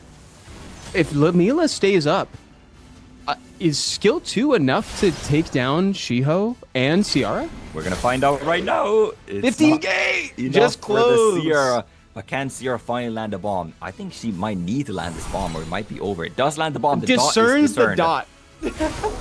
Discerned the dot, Tofa. That's so funny. That is pretty crazy. Ooh, this is an interesting choice here. I think you Soul Protect the Sierra because that gives Sierra the bomb available as well. So Sierra could just, if Sierra does get that bomb off, that's definitely going to be a double killing team here. So Monagua can't do much here. I think you kind of want to hit the Sierra and hope that you stun it here. But no, you can go for the provoke here. It's not enough damage. Oh, but it actually lands fully because Seimei passes away. Soul Protect. This is insane! This is insane! Monagua taking the win out of nowhere. That was so unlikely. That was actually a crazy sequence of events, Topa. Yeah, so what happened there is Seimei normally makes provokes one turn, but the Seimei died to that Lamela skill 3, so Sierra actually got 2-turn provoked there, and Sierra then violent proc out of her soul protect, so the Nyx was just able to finish it off. If that Seimei had lived, obviously Sierra would have gotten a massive heal, first of all, and the provoke would have been 1 turn, so with that violent proc she could have gotten the bomb off and potentially won the game, but instead the Sierra kind of throws the game by missing the first 2 bombs there. Monagua like broke it. He stole that win out from Sappy right there. Just robbery. That was so well done at the end there. It's crazy happenstance to happen there, Topa. Yeah, the true damage from that Lamela skill 2 does not care about the Seimei, and ultimately, that was what pushed Monagua to get that win right there, and he just, was able to play around that Seimei, and we see Sappy now go back in that Vanessa playstyle that I definitely do prefer for him right now. Yeah, it was a very cool second game. Looking ahead to game 3 now, we got the Nyx in the pre-ban zone. We got Sonya down there too. Nyx didn't do a whole lot in terms of discernment, but he definitely contributed in terms of increased cooldown down effects and also extending some of those debuffs at the very, very last turn. Yeah, also got a couple of nice stuns here. Now we're going to a bit more of a bruiser matchup here. Shio's being picked up, so Josephine counters that, but Sappy's going for just double healers right now. And obviously, without any immunity, that Woos sitting in the pre-ban, the Annabelle is looking very deadly. Monagua's got to think hard here. He wants to get that point. Opts for Chakra and Smicer. Smicer we've seen picked once before by Monagua, but it was actually banned out. And here comes that Seimei again, who was super effective before. But actually, he opts for Juno instead. I do kind of think I prefer the Juno here. Yeah, I think I also kind of prefer the Juno here. It's better than the Smicer, and then the Seimei I guess didn't really get it done in that last game either. So if you don't get debuff, you don't get those heals, and Smicer's still banned, and the Juno is being respected. Yeah, the Juno taking the blame there. There's really only one source of damage here on the side of Sappy and the Shiho, but it's not super easy to get rid of him with all this sustain. Shiho taking turn 1 for the side of Sappy. He does take turn 1. He definitely wants to get rid of this Ashore first here. That is the only source of sustain on Monagua's side, but does not connect with the stun. So if he puts any debuffs out there now, they can be just cleansed up by this Ashore. Sometimes that happens. No activation for Shiho. Occasionally. This is the Asher that will not be caught lacking, dude. He will not go down. Yeah, he will not go down. And no cooldown increase this time from the Vanessa, so he can get a little bit of healing going through there with that Ashore. And now Chakra is coming here. Can he land a branding maybe on the Vanessa so that he can get a quick kill there? And the branding does land true. And here comes Josephine. Opting to provoke the Annabelle to restrict her turn. Well played. If he lands an early defense break or none at all. All right. No defense break. Can this start get a crit? Ooh, I see a crit animation. Is that on the Vanessa? That's a crit on the Vanessa. It's not enough though, but the stun from the Shiho gets Joseph in the turn, and Vanessa will be dropping. That's it for Vanessa. And I guess it didn't end up mattering anyways, because we see the Chakra was moving next anyways. So yeah, he actually doesn't even need to go for the kill on the Vanessa here. But probably wants to take that kill, because now he can do good damage on this Annabelle as well. Yeah, and you definitely want to use the Chakra on the water units if you can, specifically because they'll link together. So that's well assessed from him here. He can do it again here to try to take down the Annabelle. It's game over. Annabelle dies here. It's a bit unfortunate speed tuning from Sappy. The Annabelle moving from the Angela, so it actually even got a violent proc, but it was just 2-turn provoked by that Josephine, so it was unable to do anything. Angela had moved first with a cleanse to Annabelle, and then Annabelle could have gotten a cleanse off herself. But now Sappy's sitting at a 2v4 deficit, and I don't think he has a way back here anymore. Monagua's at a commanding lead here. Shows you the power of Chakra actually into a Shiho. Yeah, Chakra, very nice performance from that monster here. And Sappy, his passive cleanse from the Angela was kind of wasted in this match. It just wasn't tuned to that Annabelle. And ultimately, that's kind of what, limited the value. And Monagua will go into match point. There we go. Sappy's got to turn it around here. Otherwise, Monagua is going to be our next qualified player for the America's Cup. That was super well drafted by him. It definitely was, and he's representing us casters well. Thompson also ex-caster. So far, Thompson made it through. Will Monagua also make it through? And, casters are dominating the tournament too. Gonna be the Caster Cup, baby. That's that's wild. Okay, let's see what ends up in the pre-ban now. Does Chakra get thrown down there? No, it's Shahat as well as Angela. Yeah, Angela, although it didn't get that much value in the last game, Monagua does not want to see that. We also saw that Angela was the first pre-ban from Monagua against Panda-like, so he really does not like to fight against that monster. Stealing away the Windstark. It's a tale as old as this SWC. Monagua can take whatever he wants here. Vanessa's on the table. I don't know if he wants it. Yeah, I don't think Monagua is going to be playing any sort of Vanessa style. He goes for a Megumi instead of his that can kind of control the Windstark. And without the Angela passive healing, Seppi probably has to dip into maybe his Gapsu or maybe a Water Gandalf. Could go for a Water Gandalf Josephine combination here too, but has to be cautious of a possible Bulwark pick. It's a cool idea. That's a lot of reflect damage coming back at the enemy. Monagua choosing to go very aggressive with this Kovarchi and the Asher. I've been impressed by the Asher today. Yeah, sure has been doing pretty well. We see a Chao now being drafted by Seppi here. It's not a whole lot that can deal with the Chao, but there is attack buff. So the attack buff, everything kind of hurts. And Ashore does have multis. If it does lend the incidental defense breakers, maybe a crit or two, that Chao is going to be hurting. Oh, totally. And he's really considering this last one. Oh, you called the Gapsu, dude, and here it is. Yeah, the Gapsu performs well into what he's bringing. And Smicer yet again, which might be signaling a Chao ban. I'm unsure.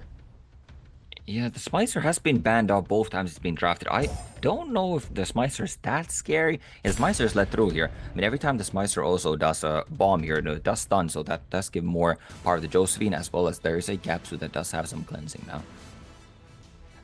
There's also some very cool combo potential between those two puppeteers as well, because Smicer can get his bomb back faster if Kovarchi chooses to give him the turn back. Here we go, guys. This could very well be the last game of the day. Monagua sitting at match point, day 2 of the Americas prelims. Who will be qualified?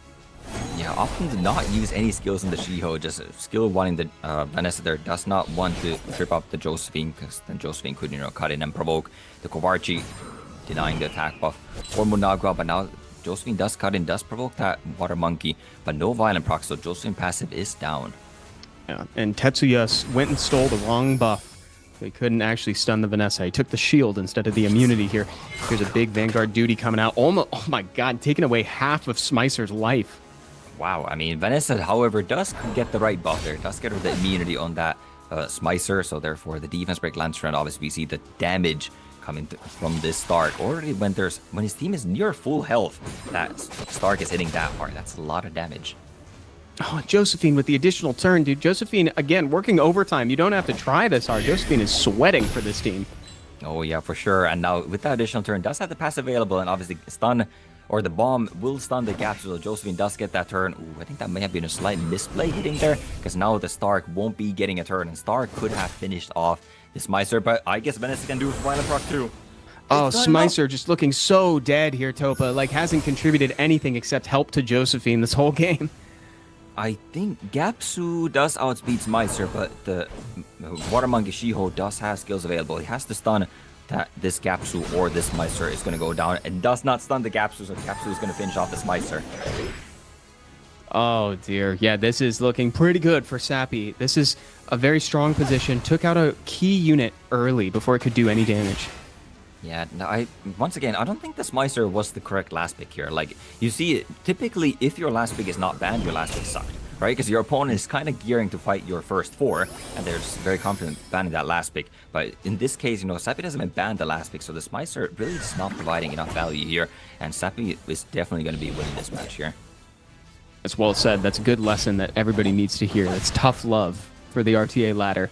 If it's not banned, probably sucked. It is kind of just how it is, right? Like, but either way, Monagua is still, he can't afford this loss here. We're just going to be going to a game 5, and Monagua went the distance last time too and came out on top. So he's definitely looking to do that again. And I mean, he's not leaving this match just yet. Maybe needs a bit more time to think about what went wrong here and what he wants to do for that game 5. He's probably just spending the time thinking here. There's no way these two units can take out what's presented. So it's really just, thinking time for the pick ban phase. So ultimately, when he reaches for that bottom left, that's going to be when he's ready. We see Gapsu doing some good damage. I know Sappy's Gapsu is very well ruined. I believe it is. I mean, well, maybe I shouldn't leave the runes, but it is well ruined. So let's leave it at that. So we see that skill 2 damage coming at the Gapsu. A lot of true damage there. Just making quick work with that Megumi. And Sappy there now finally confirms that victory. We're going to a game 5, Evan. Yeah, this is the best way to end a day at SWC. A game 5, a day 2 of the preliminaries. This is truly the last game of the day, chat. So again, make sure you lock in. Don't blink, because one of these players is going to be qualified for the America's Cup, and this is going to be the final round. Well, technically, we could end in a draw, and then we would have to do another game, but that is very, very unlikely. We've only seen, I think we've seen two draws in SWC history. Yeah, only two. So that is yeah, that is very unlikely, but technically it's possible. But more than likely, this will be the last game as the players are taking their time with this pre-ban here. And they are typically abysmal games to watch as a viewing experience. I will say, like, I think it was, what was it, Molly Lulu or something like that? I think was one of them, if I'm not mistaken. Yeah, I think Molly Lulu was the famous draw in SWC. Oh my God. One. Yeah. Okay. Same A's down there. Finally, Windstark catches a pre-ban. Yeah, this is the last game. Again, most likely. So Monarca would have the first pick, so therefore he would likely lock in that Windstark. Sappy says, you know what, nah, you ain't getting a Windstark for his last game. And he's going for Okeanos. Sappy did show the Wind Duke earlier, but he's actually just going to take the Oliver away. Yeah, so Monago's going to take that Ramael and Judaya, the Water Twin Angels, as the second pick. Got that 24 speed lead, taking the Wind Duke, or rather the Wind Paul, before Sappy can even think about it. Oh, that is an early Wind Paul, but I mean, there's already an Oliver, so it's not really too early by any means. But I think Sappy can pivot to a slower Bruiser style, which is exactly what he's doing with this Misty as well as that Raccoon. I think this would do very well into the Duke. And I will say, yeah, the Raccoon is a great choice, a great option up against Duke. You're right, because he can actually cleanse whatever Duke is putting out. And Monagua opting for the Leo to try to put some pressure on the Misty. Yeah, Monaco, we saw him do this earlier against Panda-like as well, and it did work out well for him in the end. You know, the Annabelle Leo to counter this speed scaling stuff. And Sappy, well, I think he still kind of wants to ban this Annabelle. It's just, ooh, okay, he's going for a Horang. I don't know if Horang's really the right pick here. I feel like you go for some Leo counter monster and ban out the Annabelle, and I think you would be looking pretty decent. He hasn't locked it in yet. He might be thinking the same thing you are right now, because, yeah, that might actually be better. Yeah, I think Sappy's Juno is on Vampire. Okay, he's actually opting to ban out the Leo anyways. That's one to get that speed scaling value from his Misty as well as the slows that it provides. And I mean, Juno also does have speed buff. But, I mean, in this instance, I think you would want some sort of AoE cleanser as opposed to just single solo cleanser like Juno. Let's see how this go. Shiho has turn one. He can deny a turn from Okeanos if he successfully strips, and he does. He does get that buff removal as well as the stun on this Okeanos, so good start there. But the Annabelle is so scary for Sappy. The 3-turn defense break, it's a 2-turn slow. When your Misty's not going to be on violent as well, like those debuffs are going to be very, very devastating if they land. Important miss on the Annabelle there, so she's got all of her skills ready to go. Oliver is, of course, ready to increase cooldown times, but that's just boosting up Paul. It's boosting out the Paul, but I mean, the team is already a full attack bar, so it doesn't really matter. You're giving them more attack bar here, but Annabelle with a very clutch violent proc turn one. Goes for the cleanse first, but still getting those skill 3 slows and defense breaks. So there is a slow sitting on the Misty now. Okeanos tries to put it on the Oliver, but unfortunately misses that for him. And now here comes the Wind Paul, ready to try to stun up something, likely the Shiho. With that shield, that's a lot of damage. 15,000 damage with that skill too. Misty could be looking for a defense break. Does get that defense break. And Twin Angels, no heal is available here. He has cooldown time reduction. He has AoE stun. He can just try to push something back if he so chooses here. Goes for AoE stun to pump a little more damage into the Shiho where he can. Ooh, I think I would just like to see a pushback on this Juno here. And now, yes, Sappy does not want to go for any resets. Doesn't want to give the Paul any more attack power. But Annabelle already has heals, so maybe you have to reset that anyways. This is going to be big damage coming from this skill 3. Is it enough to take anything out? It actually kind of whiffs on the Shiho. Yeah, 0 stuns. Obviously, very nice that it doesn't stun the Juno here, but definitely would have liked to see a stun on that Oliver here. Although Oliver value is just so abysmal due to this Wind Paul. Yeah, and that's why there's not a whole lot of attention going towards it. The only thing we've seen is Oki try to apply a slow so far. And now going for damage on Misty to try to take it out. The two biggest threats on Sappy's side are sitting at like 1 health. Yeah, they're super low in health. Paul gets that cooldown reduction on the Water Twin side. I believe Water Twin does have skills available now. Does have those skill 3s available, so can heal up this Okeanos a bit. Although the Oliver does move in front. Could go for a reset, but just also go for a skill 1 pushback, and that's actually going to give the Water Monkey a turn here. Yeah. Wait a second. Oh, how many stuns can he land? He's going to clean up the kill on the Okeanos. He's going to get another turn. the game's turning around. The double stun actually saves the life of the Water Monkey as well as the Misty. And now the Vampire Misty is looking to leech some life back and get himself back in the game. Yeah, all of a sudden this has become extremely precarious for Molnagwa here because look at that. The life gain for Misty is going to keep him in the game. He might not even want to use this, to be honest. You definitely don't want to use this because you're going to give him more attack bar and the Paul will just boost that cooldown. Anyways, the Judo gets the stun. Gets a stun on the off element too is crazy. Paul can confirm the kill here on the Shiho, but I don't know if it's enough. Misty's going to kill the Twin Angels. This is the threat now. The Misty is the threat. This is the whole heart of Sappy's comp here, and Molnagwa has failed to get rid of it. Oh my god, I think it's over. I think with skill 1, oh, he's not going with Annabelle. I think I would have gone for the Annabelle. All the skill 1s would have liked to taken it out, but now Annabelle, okay, Juno Labs, Paul is down. Yeah, okay, Annabelle's not going to solo here. Right, but I don't think he should leave. It's not the now you can leave. Now that you're increased cooldown time, now you can. Misty does so much damage. We saw it do like 4Ks earlier. Yeah, like look at that. It's so much damage. You could have killed Annabelle earlier, but let's go for the pole and it works on. And Sappy gets his ticket to America's Cup. That's right, Sappy denying Molnagwa, sending him all the way to day 3 next weekend. Sappy moves forward to be qualified for the America's Cup.